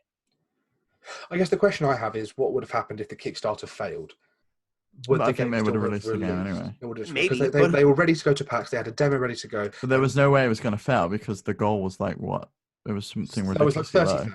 Yeah, it was $30,000. That is, I think. So that's even less in pounds. So which is unheard of for a Kickstarter. And so I think it was obviously ready to go. But I just wonder why the PS4 stretch goal was so high, especially considering PS4 publishing is probably, it seems to be cheaper than Switch publishing because games launch cheaper on PS4 than they do on Switch. And in my head, I thought what was going to happen is the Switch game was going to come out and then PS4 development was going to be starting and that will come out later. But the fact that it's all launching on the exact same day when there was such a massive gap in the price, because what if the stretch goal for PS4 never got reached? That was like $1 million. If it never hit $1 million, well, they're just going to release the PS4 version anyway. And then a case of, well, why have I put money towards making this happen, and then it didn't happen, oh well.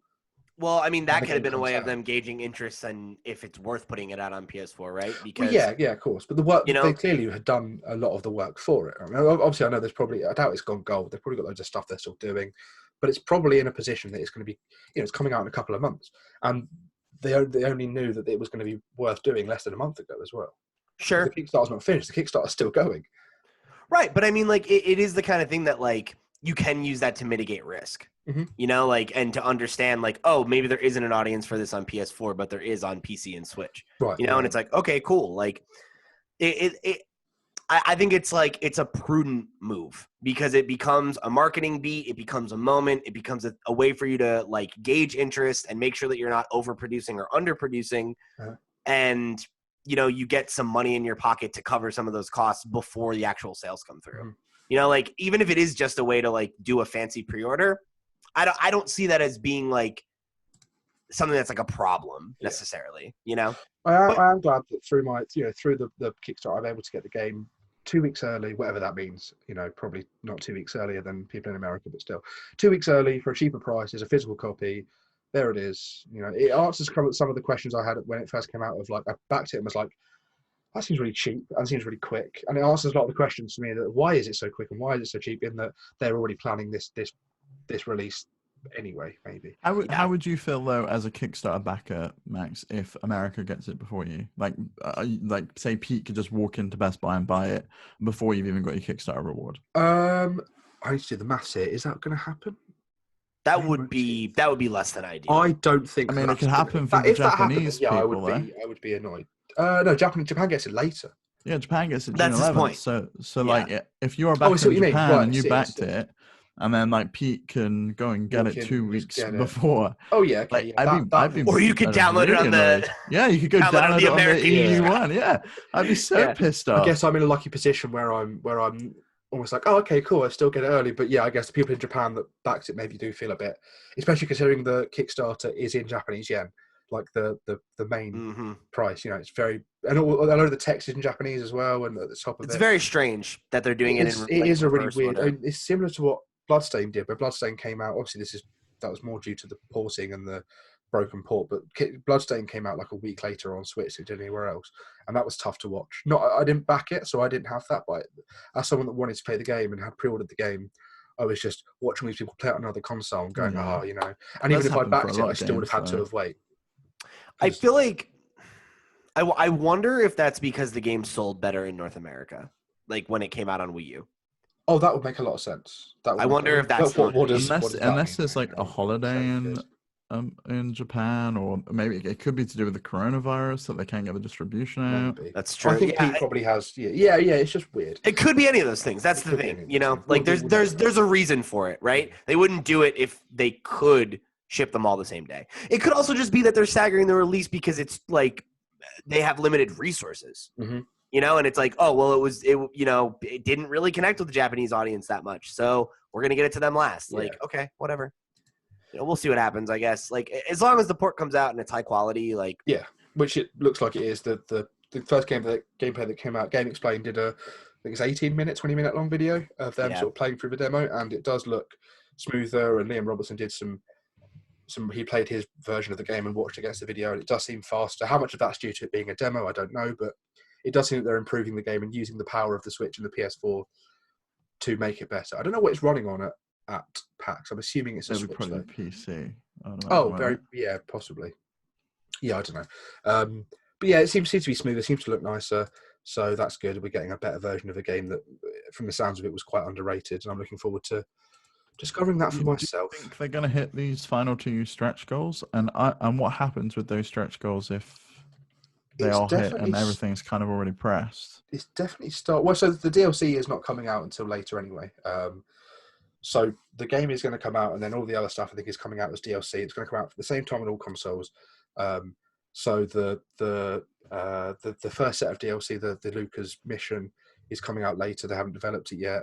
There's another mission, the second mission, that I'm not sure they're going to hit, but it's actually ramped up recently. I didn't think they were even going to hit the remixed soundtrack with the special. Well, that's the second one. The Lucas second mission is at 2 million.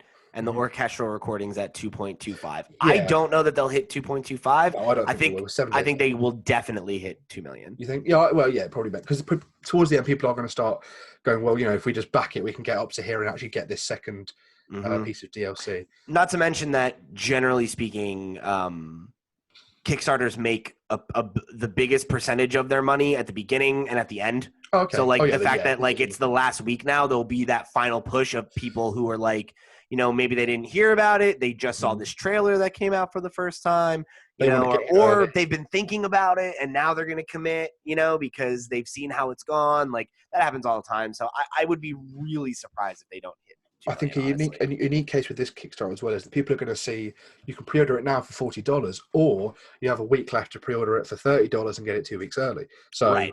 jump So in, it's like, why get the wouldn't you? DLC. Like, if you were going to get it at all, why not Kickstart it, Yeah, right? Because it's a better deal.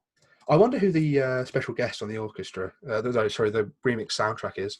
I've always had it in my head that it would be Toby Fox, just because Toby Fox just seems to be popping up all over in Japanese games. That would be cool. Put Toby Fox in everything, everyone. There was a story that do you remember that song, the Thong Song? Yeah, by Cisco. Yeah, I'm pretty sure Cisco. I read a gaming Bible article that Cisco said that he backed the Kickstarter. So now I'm wondering, what if Cisco comes on and does a remix? Oh my god, that would be one of their songs. That would be so funny. The 101 songs. That would be so funny. So yeah, that was all the news. There's actually quite a lot though. That took us longer than I thought it was going to take.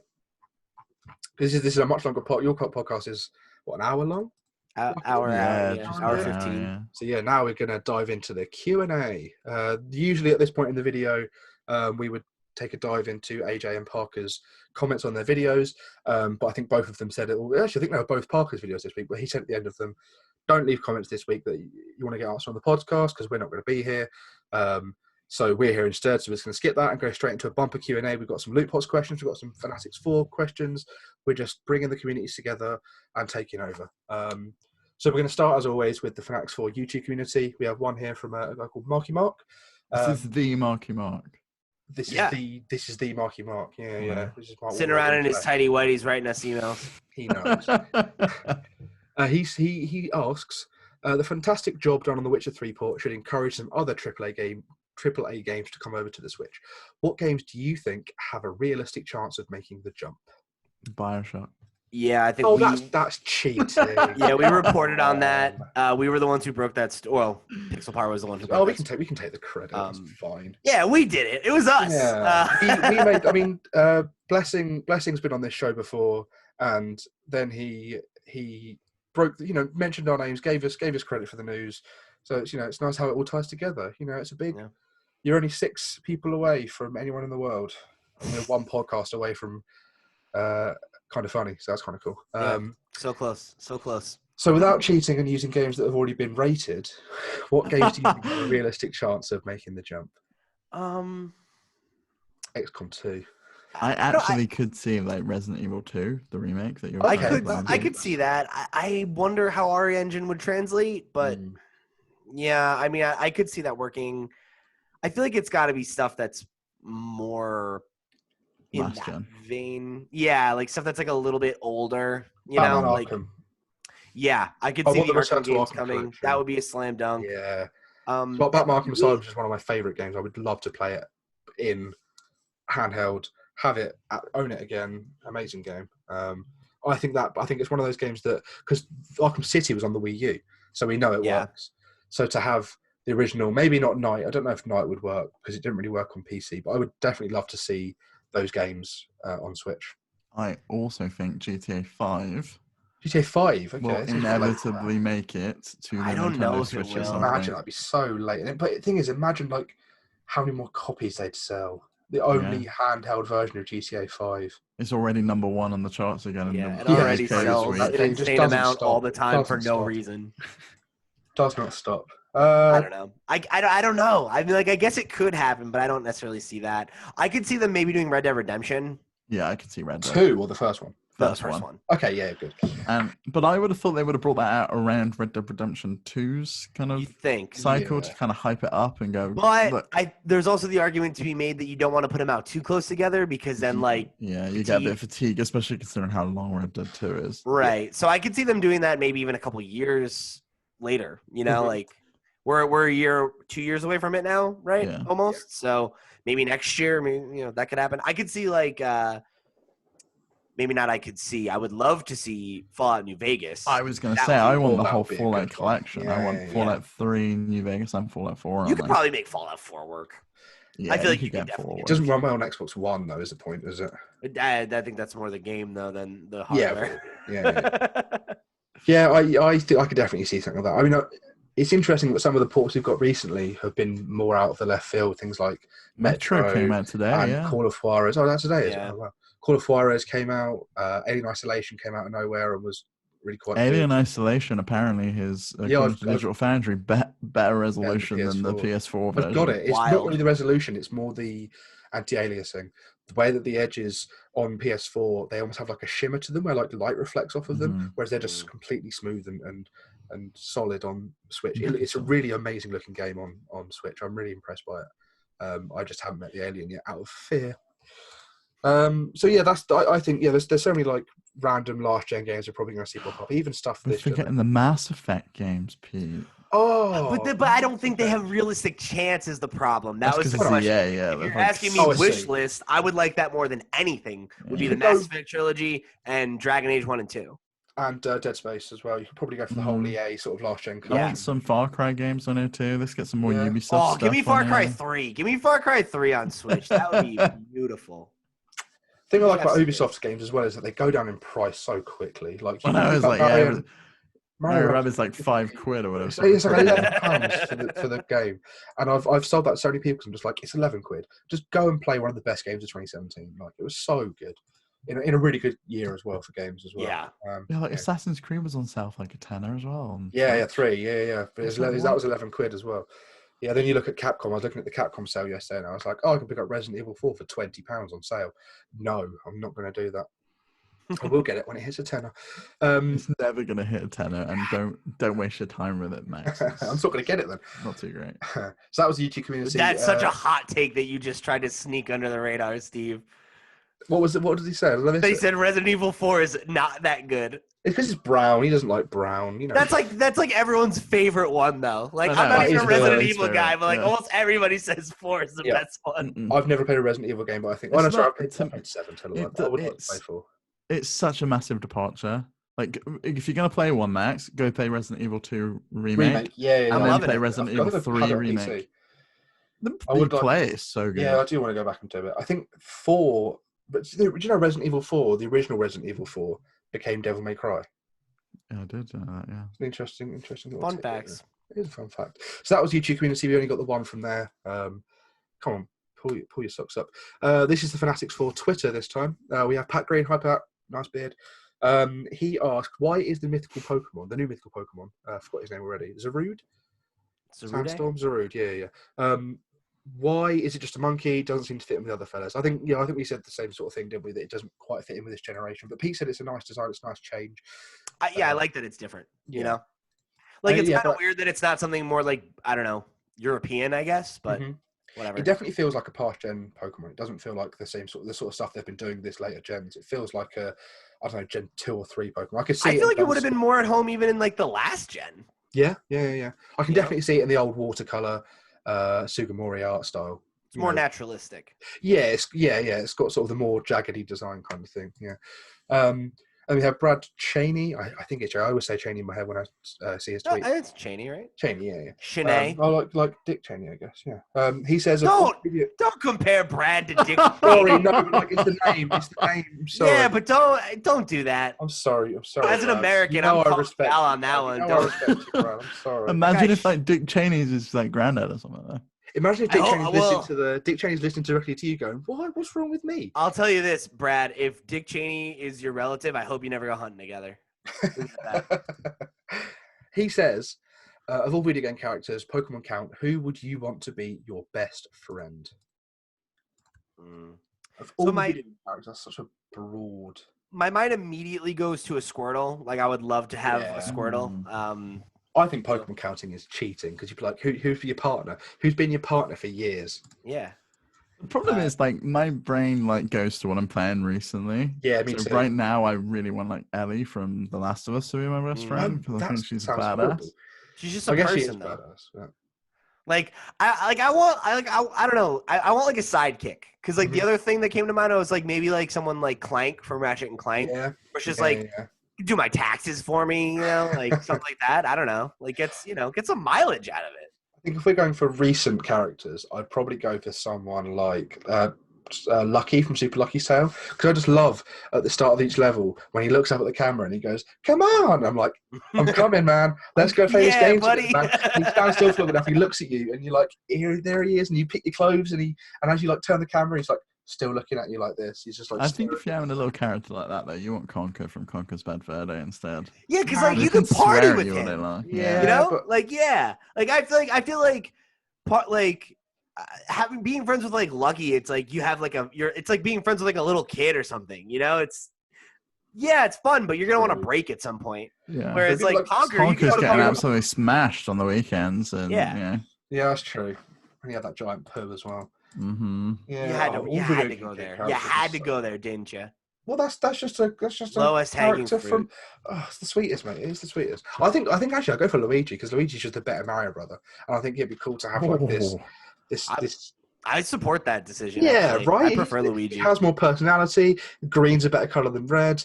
He has like loads of real estate, and if you become really good He friends, does, and he that's invites you into true. his will, You can throw a sick mansion party. exactly.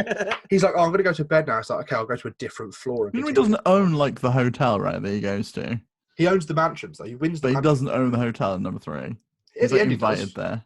Yeah, but the ghost kicks all the ghosts out, and he's like, "Cool, this is mine." Oh, he's like, this is It's like, mine now. Hostile What's it, squatters' squatters' rights. rights? Squatters' Yeah. rights. Hostile takeover. You walk in, Exactly. you just kill the people that live there and work there, and you go, must be Oh, mine." great. Yeah, I'm just going to go buy next door's house by just murdering them all. You heard it here first, police officer. You heard it here first. So yeah, that's probably a good selection of characters there. Let's move on to our Twitter, LootPots, at LootPots on Twitter if you want to find us and ask us questions. This comes from at PK Sparks with 3 X's. He says Sonic the Hedgehog was a success in theatres. Yes, it was. Have you guys seen Sonic the Hedgehog? I have not seen yeah, it yet. it's on my list to That's watch. I just do want to me, go see it. okay. I would really like to do an After Dark review of it. So yeah, we should go see it before it's out of theater. You know So what, Steve? Let's go see it this weekend. If I've got time, I will go see it. Go And we see should get it. Max on the show. Get me on because I've got some thoughts. It was Okay, definitely great, a film that I perfect, saw. perfect. So the actual question is, what video game do you think would be adapted well to theatres next? I think because so many video games are like Last of Us, things like that, so story heavy, let's go for Nintendo-only games. Well, I mean, if we're gonna go with that, the obvious answer is the Mario movie that's already in development. Yeah, that's true. That is true. Because You know? Mario has the recognition, doesn't he? The brand recognition. He is just Mario, isn't he? Yeah, and I think similar to Sonic, I think Mario has a chance of being successful because obviously the brand is very strong, but it's also I think that the video game stuff that works the best is probably the stuff that is more like iconography based than story. Like you look at like Castlevania on Netflix. It's a great series, even if you don't watch Castlevania. Or I'm sorry, if you haven't played Castlevania. Yeah. Because it's able to, it doesn't have to be slavish to a story, right? Because it's just like, oh, there's the beats of like Dracula and there's a Belmont and Alucard's his son, and you know, like you can just pick it up, can't you? Yeah, you can take the elements that are familiar that people are like and are nostalgic about and kind of do something new with them. But I think you can do that with anything. Like if you look at The Witcher, for example, like that did have like all the lore and all the background behind it, but it's still That's been like based an on the absolutely books, massive though. hit. It is, yeah. Yeah. It also The most starts, the character he's playing is very much the video game character. Like he played Yeah, the video games and that's watched true. I it. mean, there's clearly influence taken from the video game, Mhm. but like it's not a 1-for-1 because every episode of that show is based off the book that's a I wouldn't want a 1-for-1 of anything though. Like I wouldn't want them to do the Uncharted movie that's in development and then go, we're just gonna 1-for-1. Yeah, here's story. Uncharted as a movie. Yeah, it's like, well, I could have just played that. Like, what's the point? It is good that they're doing sort of a prequel kind of thing. Yeah. Yeah, so I think it's stuff that lends itself to. I think it's similar to the reason that we finally started getting good comic book movies, right? It's that like you want something that has iconography and characters and things that are memorable and like that people can connect with and that are identifiable, but that are also like pretty malleable and that you can tell new stories with, but still capture the essence of it. You know, because that's really what's important. You take a comic book story, you take the overarching, this is Civil War, they have a fight, and then you put it into and do something different context of the universe you created, or into a film or something like that. Yeah, Mm-hmm. I'm obviously going to be selfish as I am and say I think probably Metro would work, but not necessarily as a movie, more as like a Mandalorian style kind of thing. Where I could see that. I've always said I would love to see Metroid as a I would love to see it as like an animated film or series that's like a little more short form and that doesn't have dialogue. Yeah, no dialogue. Just music, just SFX. Yeah. Like have sort of the action stuff and the Samus is a badass kind of thing, but just take away all of the talking, all of the whining like other M had and things like that. Yeah, because it's just got a really cool look and design and aesthetic, isn't it? I guess. Well, and I feel like part of it is like that Metroid feels lonely. Mm-hmm. Yeah, and I want something that is like that. That's like introspective and quiet and like isn't afraid to like. You know what I really want is I want the way that. Have you guys ever seen Samurai Jack? No. But I would want to. First of all, you should really watch Samurai Jack. Mm-hmm. One of the things about it that makes it very unique is that there are entire episodes or very long sequences of episodes where there's no dialogue and no music. Mm-hmm. And it's just environmental audio. And it's not afraid to be silent. Mm-hmm. And I want that if we were going to do like a Metroid adaptation. Yeah, if you're going to do like a Metroid, I want it to be like an Alien style movie. I want it to be scary as hell. Yeah, definitely exactly. Lean into the sort of the horror. If you're going to be alone, you're going to be silent. Lean into the fear. Lean into the sort of the nervousness. Like, have you guys seen Parasite?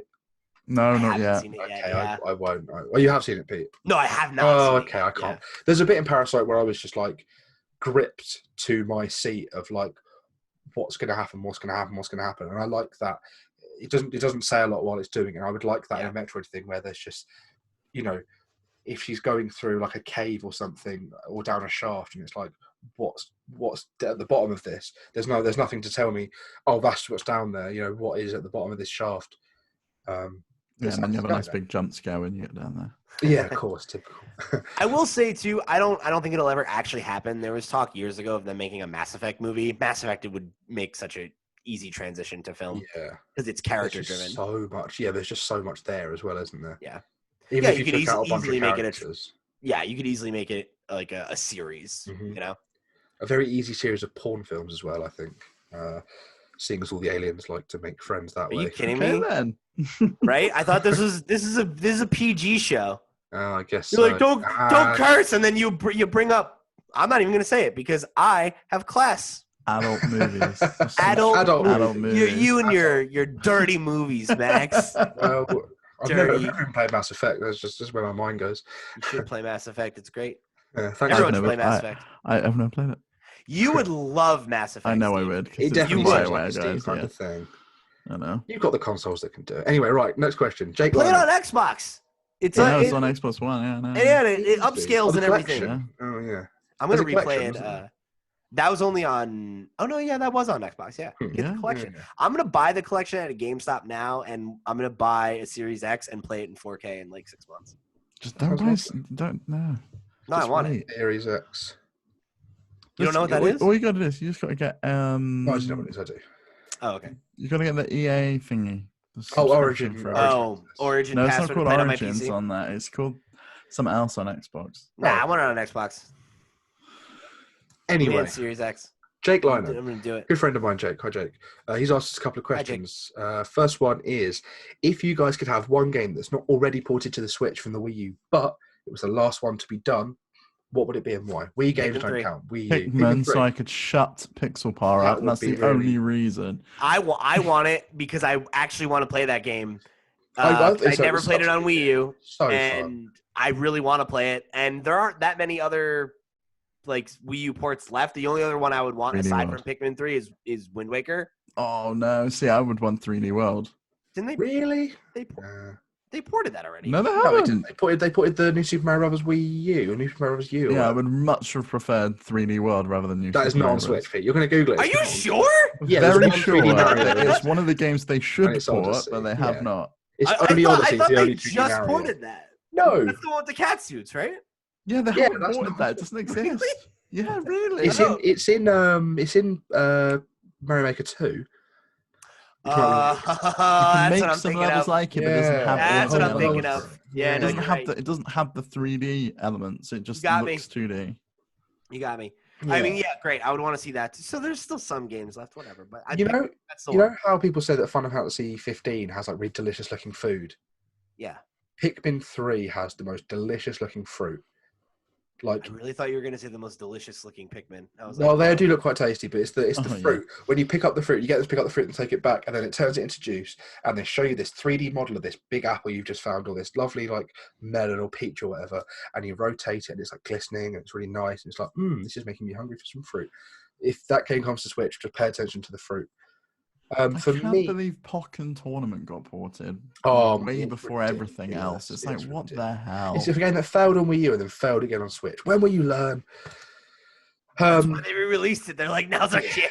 I think the obvious choice for me would be some money back from the development cost of this game. Let's just check it out. The arcade game wasn't enough.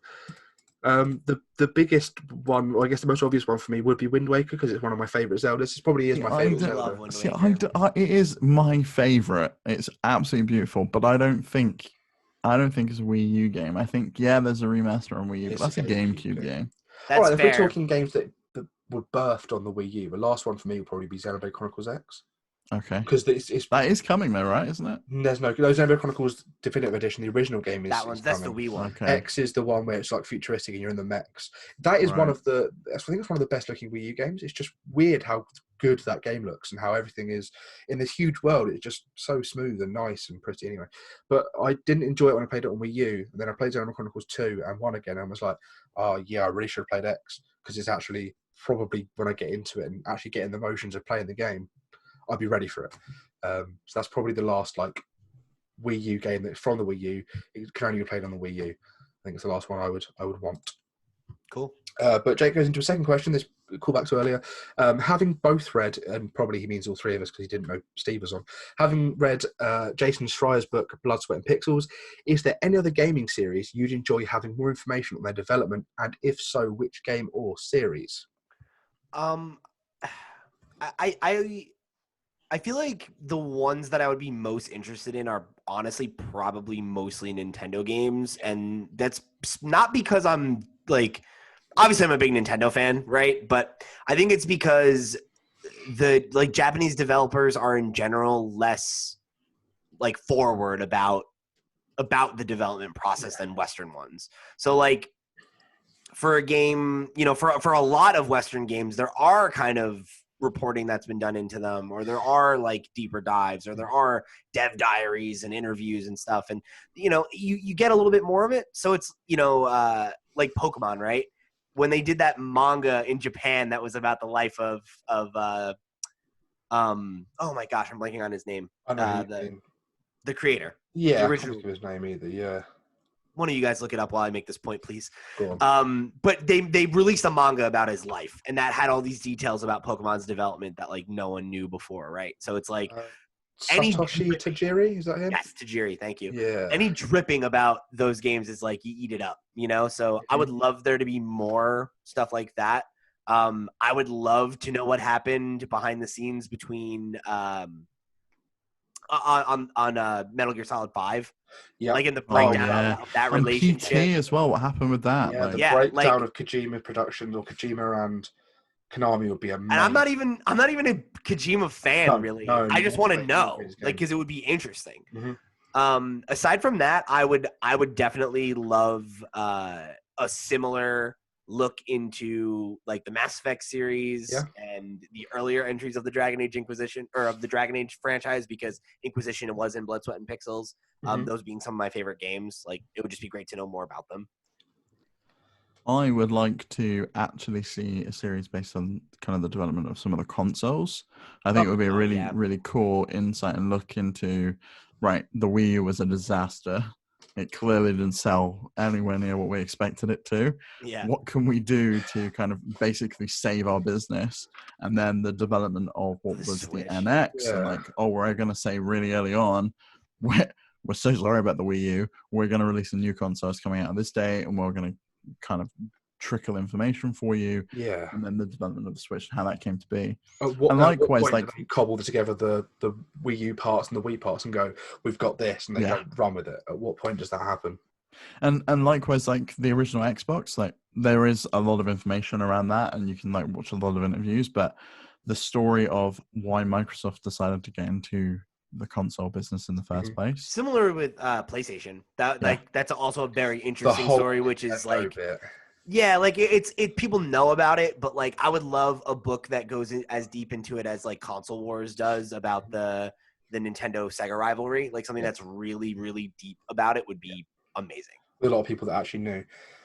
I think for me, the game that I think Hold on, wait, shut up. I thought of a better answer than anything that I've said so far. It's Undertale. That's what I want to know. Oh, okay. That'd be really interesting. Write an entire book about how Undertale is made, please. That'd be, and then maybe like a bit after about how he's then gone on to be one of his heroes and do work with them and stuff like that. And he can draw like a little dog and it looks like crap, and that can be the cover of Famitsu. Yeah, that's so fun. Iconic dog drawing, Steve.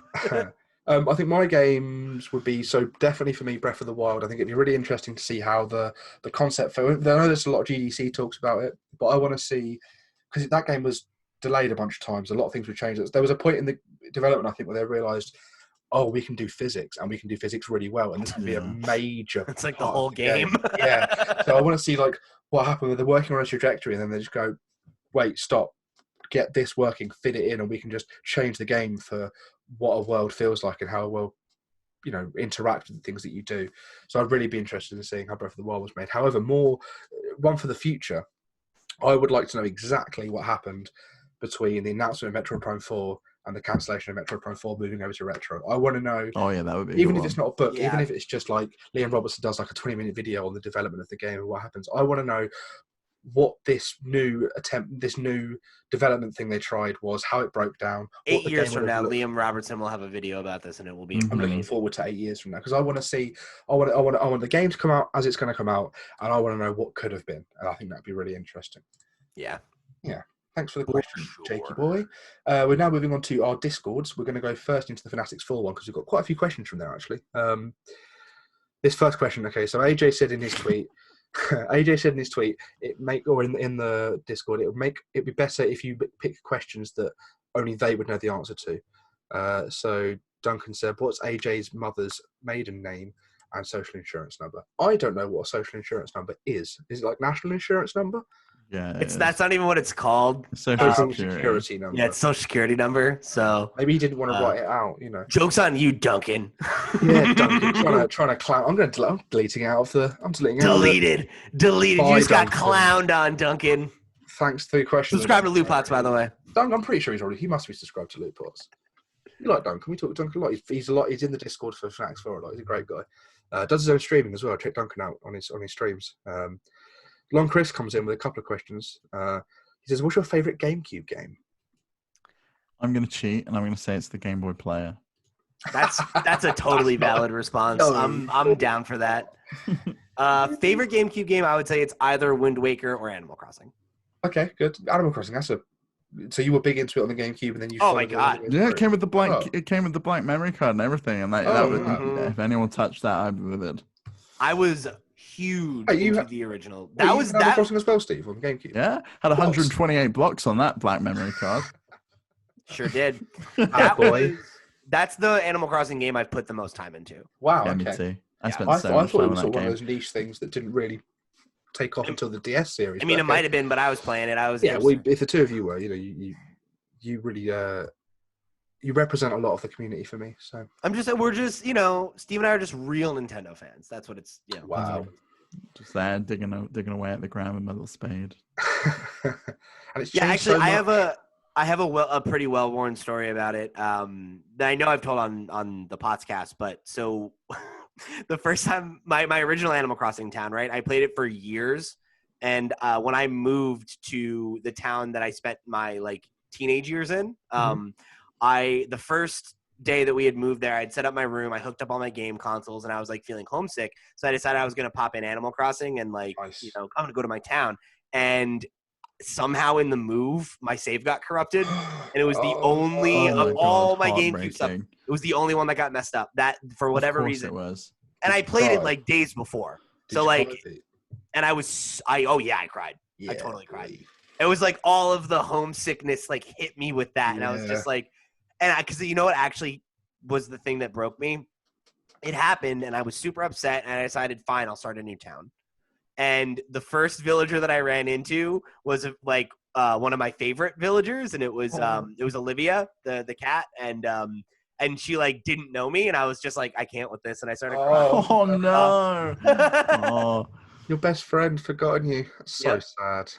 She was one of the original 3 villagers in my town. but you see, She as had- you get to know her, it's like that Eternal Sunshine movie. You know, you just become Yeah, good and that friends movie again. made me cry Yeah. too, Steve. It's okay, Pete. She just had me Alzheimer's. Moving on. Oh Uh, my god! You're But you're a monster of a man. Long Chris continue. Oh, sorry, my favorite game, Metro Prime on the GameCube, because it's one of my favorite games of all time. Easy. Long Chris then continues on. What food from an anime would you most like to eat? The Pikmin this is fruit. so easy. The Pikmin No, fruit. that's not an anime, but Yeah, it's I so don't easy watch for me. anime. Go on. It's the ramen from Ponyo. Oh, okay, I've seen that. Oh, yeah, all of the food from the Ghibli films that I've seen. Any Where she film makes from a the Studio bacon Ghibli and the film. eggs. Ooh, Yes. boy. Yeah, I guess I'll give that because I really can't think of anything else. I don't really Yeah, I watch don't much watch. anime. I don't watch anime either. So yeah. Sorry, Long Chris. Hashtag Fanatics Foods. Hashtag Fanatics Foods. We have to get one in. One always finds its way in, doesn't it? Another hashtag Fanatics Foods here is Derp Marcos. Says, what's your favourite candy in other parts of the world? We're going to get some different answers. Arrows! Arrows are my favorite candy from other parts of the world. Look, Steve, show it. That's my Christmas present. Why is it there? Because he didn't send it Because yet. I'm terrible and I still haven't sent Pete his Yeah. Christmas He present. showed it to me, I- but hasn't 24 sent it. arrows. I have still got Pixel Par's Luigi's Mansion 3 keyring from Halloween that is just sitting in my bag waiting to be sent. And You're a monster. that's not even international. That's domestic. That's a domestic send. If it's any consolation, I have the gift that Pixel Par sent to Dan from the LootPots No team. way. It's still at my house. I haven't given it to him What yet. is it? So. No, I'm not going to ask. It's rude. I can't even think of any American sweets that I would want to eat. This doesn't have to be American, Oh, I but guess. basically, I'll have anything with peanut butter in. Reese's cups. Yeah. I'll have the white ones, or the Yeah. they do want like these king size ones that they've just started bringing in and import now. The with, giant like, ones, with right? peanuts in. Like you Mhm. crunch into it. It's got a crunch to it there. So You ever had a fast break? No. It's a Reese's bar with nougat. Oh, that sounds Sounds nice. good. It's Although so I good. did buy something today, absolutely terrible. These like cookie dough bite things. Oh, they were Ooh. I was about to swear. Oh, They were absolutely good lad. disgusting. Hold it up. I actually I think back to when I went to Turkey about 6 years ago, and I just found this chocolate bar. It was like Turkish delight. no. I've had Turkish delight many times. Although Turkish delight not as delicious and delectable and sort of like makes you want to betray your family as much as it seems like it is in Well, and the Witch in the Wardrobe. Go yeah. and when you're in London next, Max, go to this place called Colonel and Roast in Westfield. They do like all sorts of flavored Turkish delight. I had one that tasted like Oreos. It was insane. It was That so sounds Yeah, good. I like bizarre. the pistachio one. Don't- That's my favorite. I One. love Pistachio Oreo is flavored good. Yeah. things. Yeah, You know how you I make like any Turkish things delight. good better? You add Oreos. When I Yeah, go to even Turkey, I bring cereal, back Oreo fat O's. Like stuck that's just Turkish delight. Oreos is it's just candy for breakfast. Oreo O's. It's like what? Like there's too many O's there. Reese's Anyway, Puffs. I'm in Turkey, and I find this. It looks like almost like how Aero's got that sort of bubble shape to its pieces that you snap Mhm. apart. It's sort of that kind of shape, but you bite into it, and in the middle is kind of like little bits of Maltesers in it. But then there's also like a chocolate like mousse inside of it, kind of thing. So- But it was amazing. And I bought one, ate it. I was like, wow! I took a bag back with me, and when I finished them, I was like, well, that's it. I'm never gonna enjoy chocolate ever again. I have done for many years. Look at me. But I'm going back to Turkey this year, and I'm going to track my love Send down. me some. I will do. Yeah. I'll send it to Steve. He'll get it out to you quickly. I'm so good at that. Great. The other American, like, if we're saying candy, not chocolate, Mhm. the American one I really like are Jolly Ranchers, and I know you said they're not that great. What's a- to you, but I I- don't Jolly like Rancher? Jolly Ranchers. Yeah. Jolly Describe it Ranchers to me, are these please. hard-boiled sweets, and they have like the cherry flavor one. It just makes your mouth water. It's absolutely. They're not crazy. bad. They're just not my favorite. It's like a lollipop without the stick. You know, it's just like a hard sweet. Is Jolly Rancher the sweet that would go in a purple beverage that you might come in a styrofoam cup when you've got a bit of a cough? You might drink it. It's sort of. So now you're talking about Oh, drugs. don't make it obvious. I'm trying to be subtle. You've made it Jolly obvious. Rancher? Is You're that a Jolly monster. Rancher? Is that Jolly Rancher? This is a family show. Is that Jolly Ranchers? I don't know. Oh, you fake American. I'm not a fake American. I just don't drink lean. Don't Like, what's say wrong with you? that, 'cause if a Say listener Googles what that, let's move on. Let's move on quickly. Yeah, it's your fault. Custom It's robot. your fault. This is from Valley. This is from a person called Valley from the Discord. Thoughts on Custom Robo on GameCube? I love Custom Robo. Port Custom Robo. Bring back Custom Robo, Did Nintendo. you see that the creator of Custom Robo released a new game on Switch that is basically Custom Robo with just awful graphics? Well, I No, don't I want it as didn't see awful that. graphics. I can't remember the name. It was. I That's think cool, it was a though. couple of weeks ago. I hadn't seen Otherwise, this, it would have but been in the document, wouldn't it? Obviously, if it was this week. I hadn't seen it, but it looks like if Geometry Wars turned 3D. It looks really cool. Oh, what, Custom Robo? Custom Robo is great. Yeah. Yeah, I I never played lost it. my copy of it, and it's one of those like rare GameCube games, and I've missed it ever since.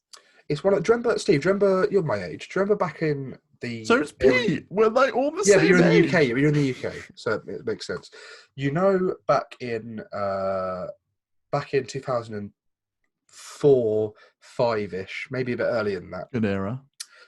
And you're sitting down. You're watching Rihanna's BBC. on the radio. Umbrella. Yeah. Ella, You're watching CBBC, and Bamzuki's on, and the groups of kids, they come on, and they've at some point have gone home and downloaded the Bamzuki creator, where you get all the geometry stuff and you get the legs and you make this Bamzuki. It's like a little digital. I have bug. no idea what I remember Bamzuki is. It was Jake, whatever his name presented. Anyway, so like you from your school or your group of friends would have made a Bamzuki. You downloaded the creator, you make your little Bamzuki, you make it run around, you give it tests, and then they compete. I've seen this. And then they go on and they compete, and the Bamzuki fight against each other. I'm gonna do this. Bam. Yeah, they look bizarre. Yeah, and they're like fighting on a virtual table. Yeah. Hang on a minute. We've got this one that looks like a Shrek face. It's horrible. Bamzuki? Here we go. Bamzuki, BAMZOOKI. Now you're screen There we go. sharing. Look at that. Look at Did that. you do this? Oh, Is I this you? remember these. No, this isn't me. No. This is just this person's video. But yeah, so like you made these virtual. There's Jake. You made these virtual Bamzukis, and then you fight them. Oh, these are creepy. I don't like this. Yeah. I could never get it to I don't- work. Like my I don't designs like were this just. at all. They're Do you know smack he's- talking. Look at all this trash talk going on. And then Just they stop. fight. Anyway, Just that turn was. this off. I hate this. He's one of the highest paid people on the BBC now. He is, yeah, he does sports now, doesn't he? Anyway, so Bamzuki, that's what I think of when I think of Custom Robo. The whole, like, I spent hours at my nan's house playing. If I wasn't playing RuneScape, I was making Bamzuki. I was rubbish at it, but I was spending hours in this creator making, like, horrible deformed bugs that move like this, and they flip on their back, and they're doing all that. But I think if I had Custom Robo on the GameCube, I would have spent hours on that instead, just making my own robots and pitching them against each other. That was a long walk for a short drink of water, Max. Oh, yeah, I agree. But Bamzuki was cool. More people should know about Bamzuki. I always Now, wanted to more go on people should Robo play Wars. Custom Robo. Next right. question. Next question.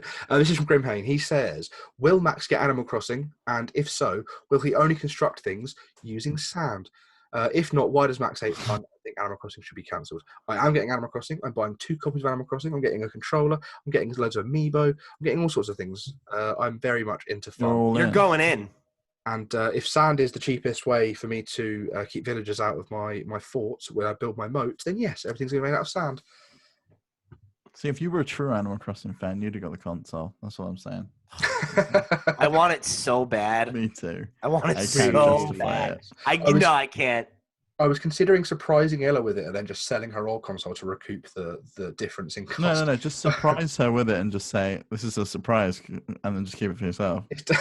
Are you surprised? This is mine. That's the surprise. The surprise is it's not yours. So this next part of the question is very much aimed at Pete, probably you as well, actually. Now, Steve, when will Pete and Steve have AJ and Parker on the LootPots podcast, also called the Potscast? Do your research, Grimhane. When are you going to have them on? You're presuming I have any say whatsoever in the podcast, like, you know. Sure, you just turn Yeah, up. I'm the boss. Yeah. You're the guy that shouts at the start. That's what you are. Okay. What's up, Internet? You want to? So, do you ever want to come back on the show or no, Max? Because You shout at the start. I thought, yeah. Well, yeah. Sorry, I have a little bit of energy. You ever heard the show when I'm not on it? Give us. Whoa! A little Don't be taste. throwing shade at Steven me Pixel. everywhere. Oh yeah. Hi, welcome back to the podcast. Hi, Steve. It's Hi. me, Pixel. Hello. Yeah, my missus. All right, I'm done. Okay. He's not going to listen to this. We can say what we want.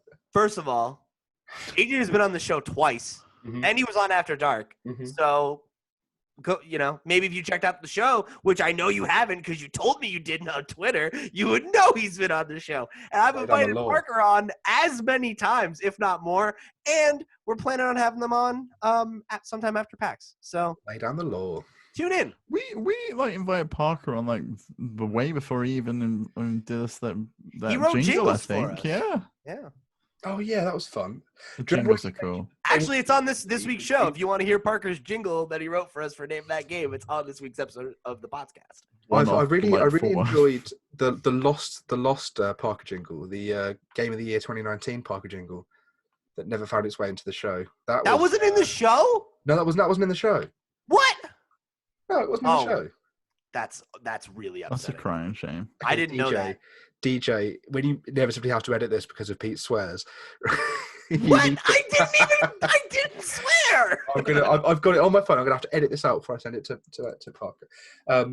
You're a monster. So the final question from Grimhane is, how are you today, Pete? And I'm probably going to extend it towards Steve as well. How are you guys today? I'm actually really good. I went to IKEA. I planned to buy some pots to put some pasta in, and I bought a bed for too much money instead. Nice. Very nice. Your pasta's just laying on the bed. Yeah, they didn't have the pasta pots I wanted, so I just bought a bed instead. You bought a bed instead. Yeah. Great. My day was long and exhausting, and then I had to come on this show, which was long and exhausting. Wow. It's been a lot of fun, right? Just kidding. I had a great time though. Yeah, man. So we've still got a couple of questions. They probably should have had me host. But I don't know. Oh, no way. No, I'm just kidding. You didn't offer. You didn't offer, fine, Max. I know. You were like, I want to do it. And I was like, great. I don't have to do anything then. I messaged them like, what's happening with DTY this week? They're like, oh, I'm probably not going to do it. I was like, are you sure you don't want to do it? It's so nice. Like, I'm usually the one that writes the doc. Pete's usually the one that hosts. On this doc for like 4 We've just showed up. We're just showing up. We're just talent this week. This is my favorite thing to do. We're Pixel's job this week.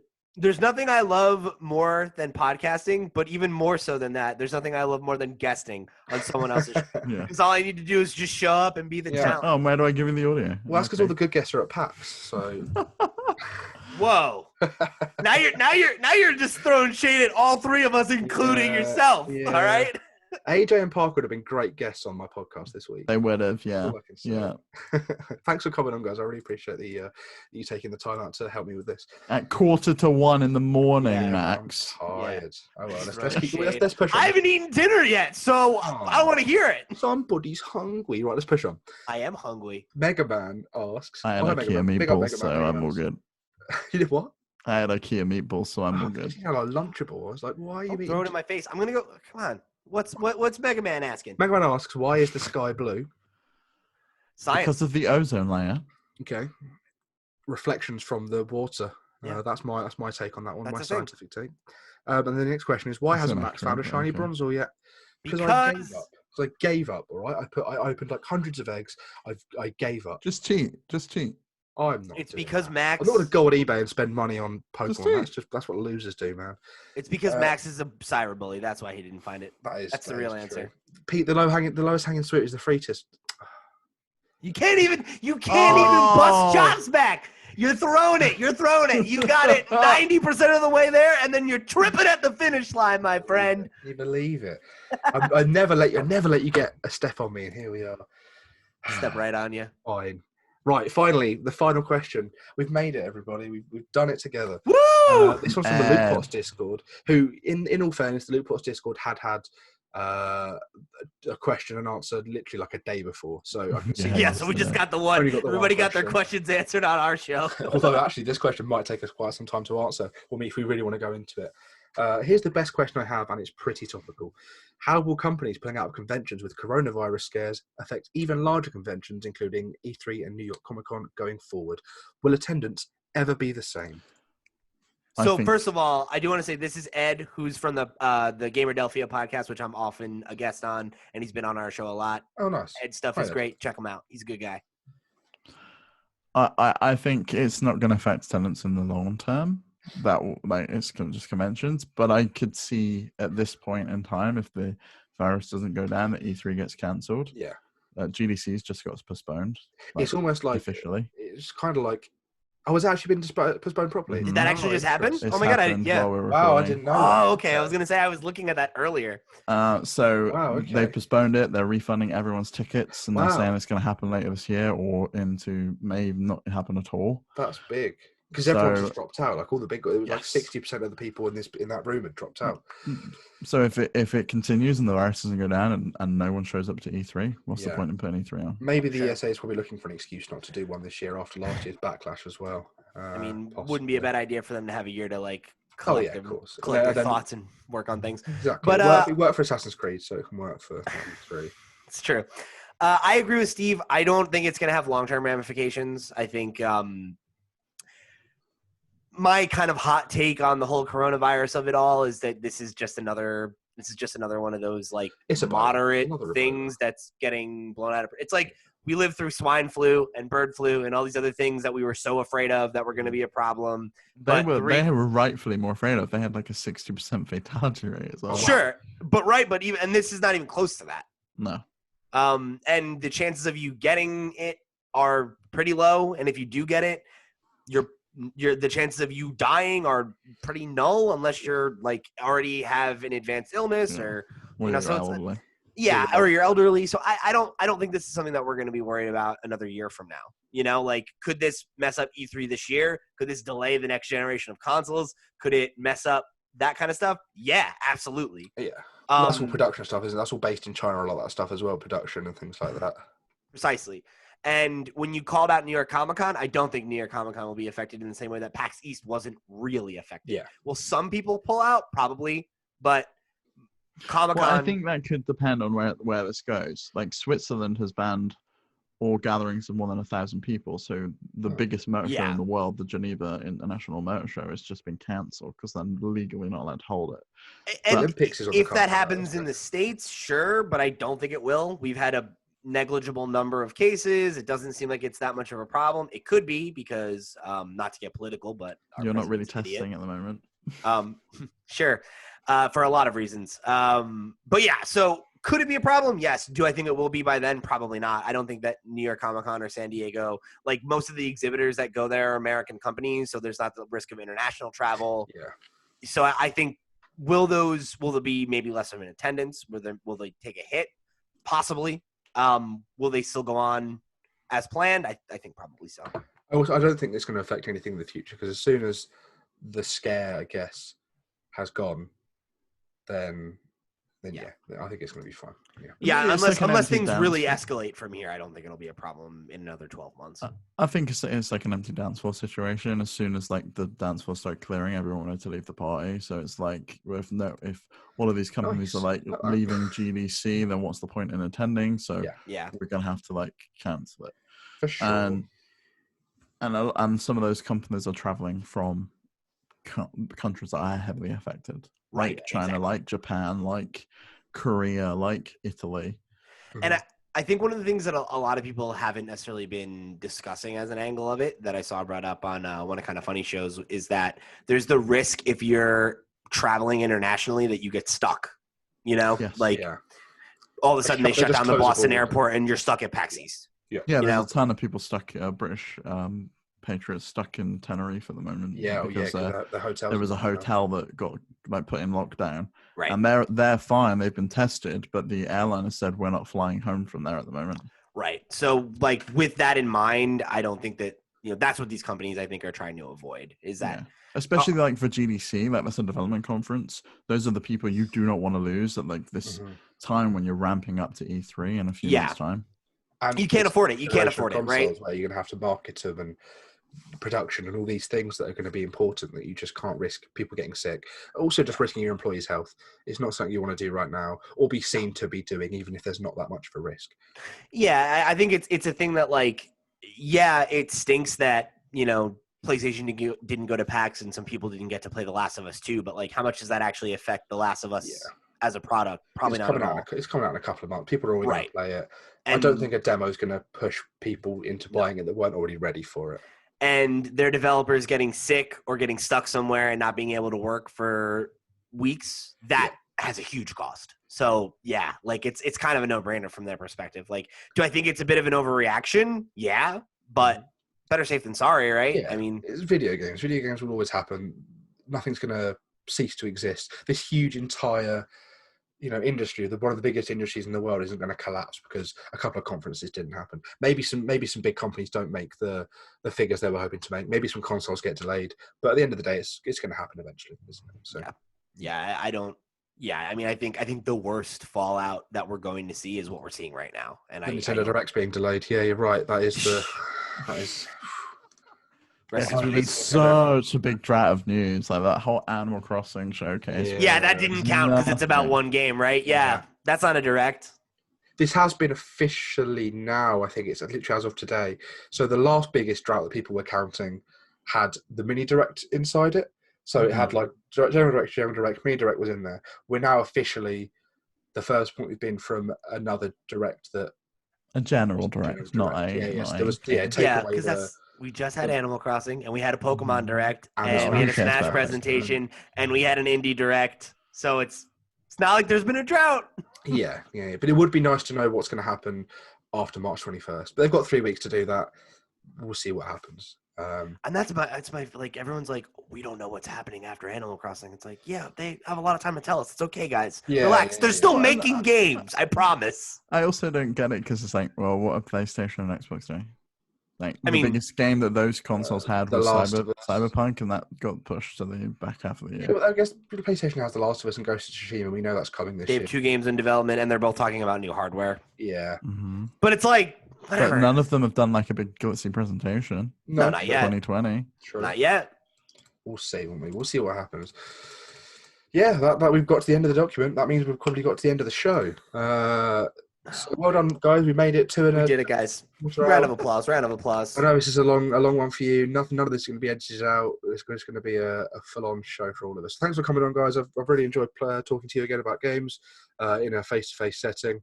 It's been really nice to come on and not have Parker and AJ on here as well. I'm joking. I like being on Parker and AJ. I miss them. So I miss them a lot. But they're having a great time. Listeners out there, you should like me because I like them. They're having a great time. He's a bully. Oh, I'm not a bully. I just bully people. Not all. No, I'm not going to. Yeah, thanks for coming on, guys. I really enjoyed myself. Thanks for coming on and talking games. I think we've had a few good hot takes. It's been a good week for news. Hopefully, the next time we're all on together, there'll be Nintendo Directs or something to discuss and some big old bombshells to talk about. So, thanks for listening, everyone. Obviously, next week we'll be back to normal. We'll have Parker and AJ back on. Who'll be the guest? Who knows? Could be Pete again for his first time. Nice one. But yeah, if you guys liked what you heard this time around, make sure you go check out the Potscast over on any podcast hosting platform. We're all over the place. You can also check us out at LootPots.com for all the stuff that we got going on, our news, our reviews. Head over to our YouTube channel. We got some videos. So yeah, if you like what the Fanatics guys do over here, I'm sure you'll like what we do over there as well. Absolutely. Hope you'll come join us. Nice one. All right, thanks, guys. See you later. See ya.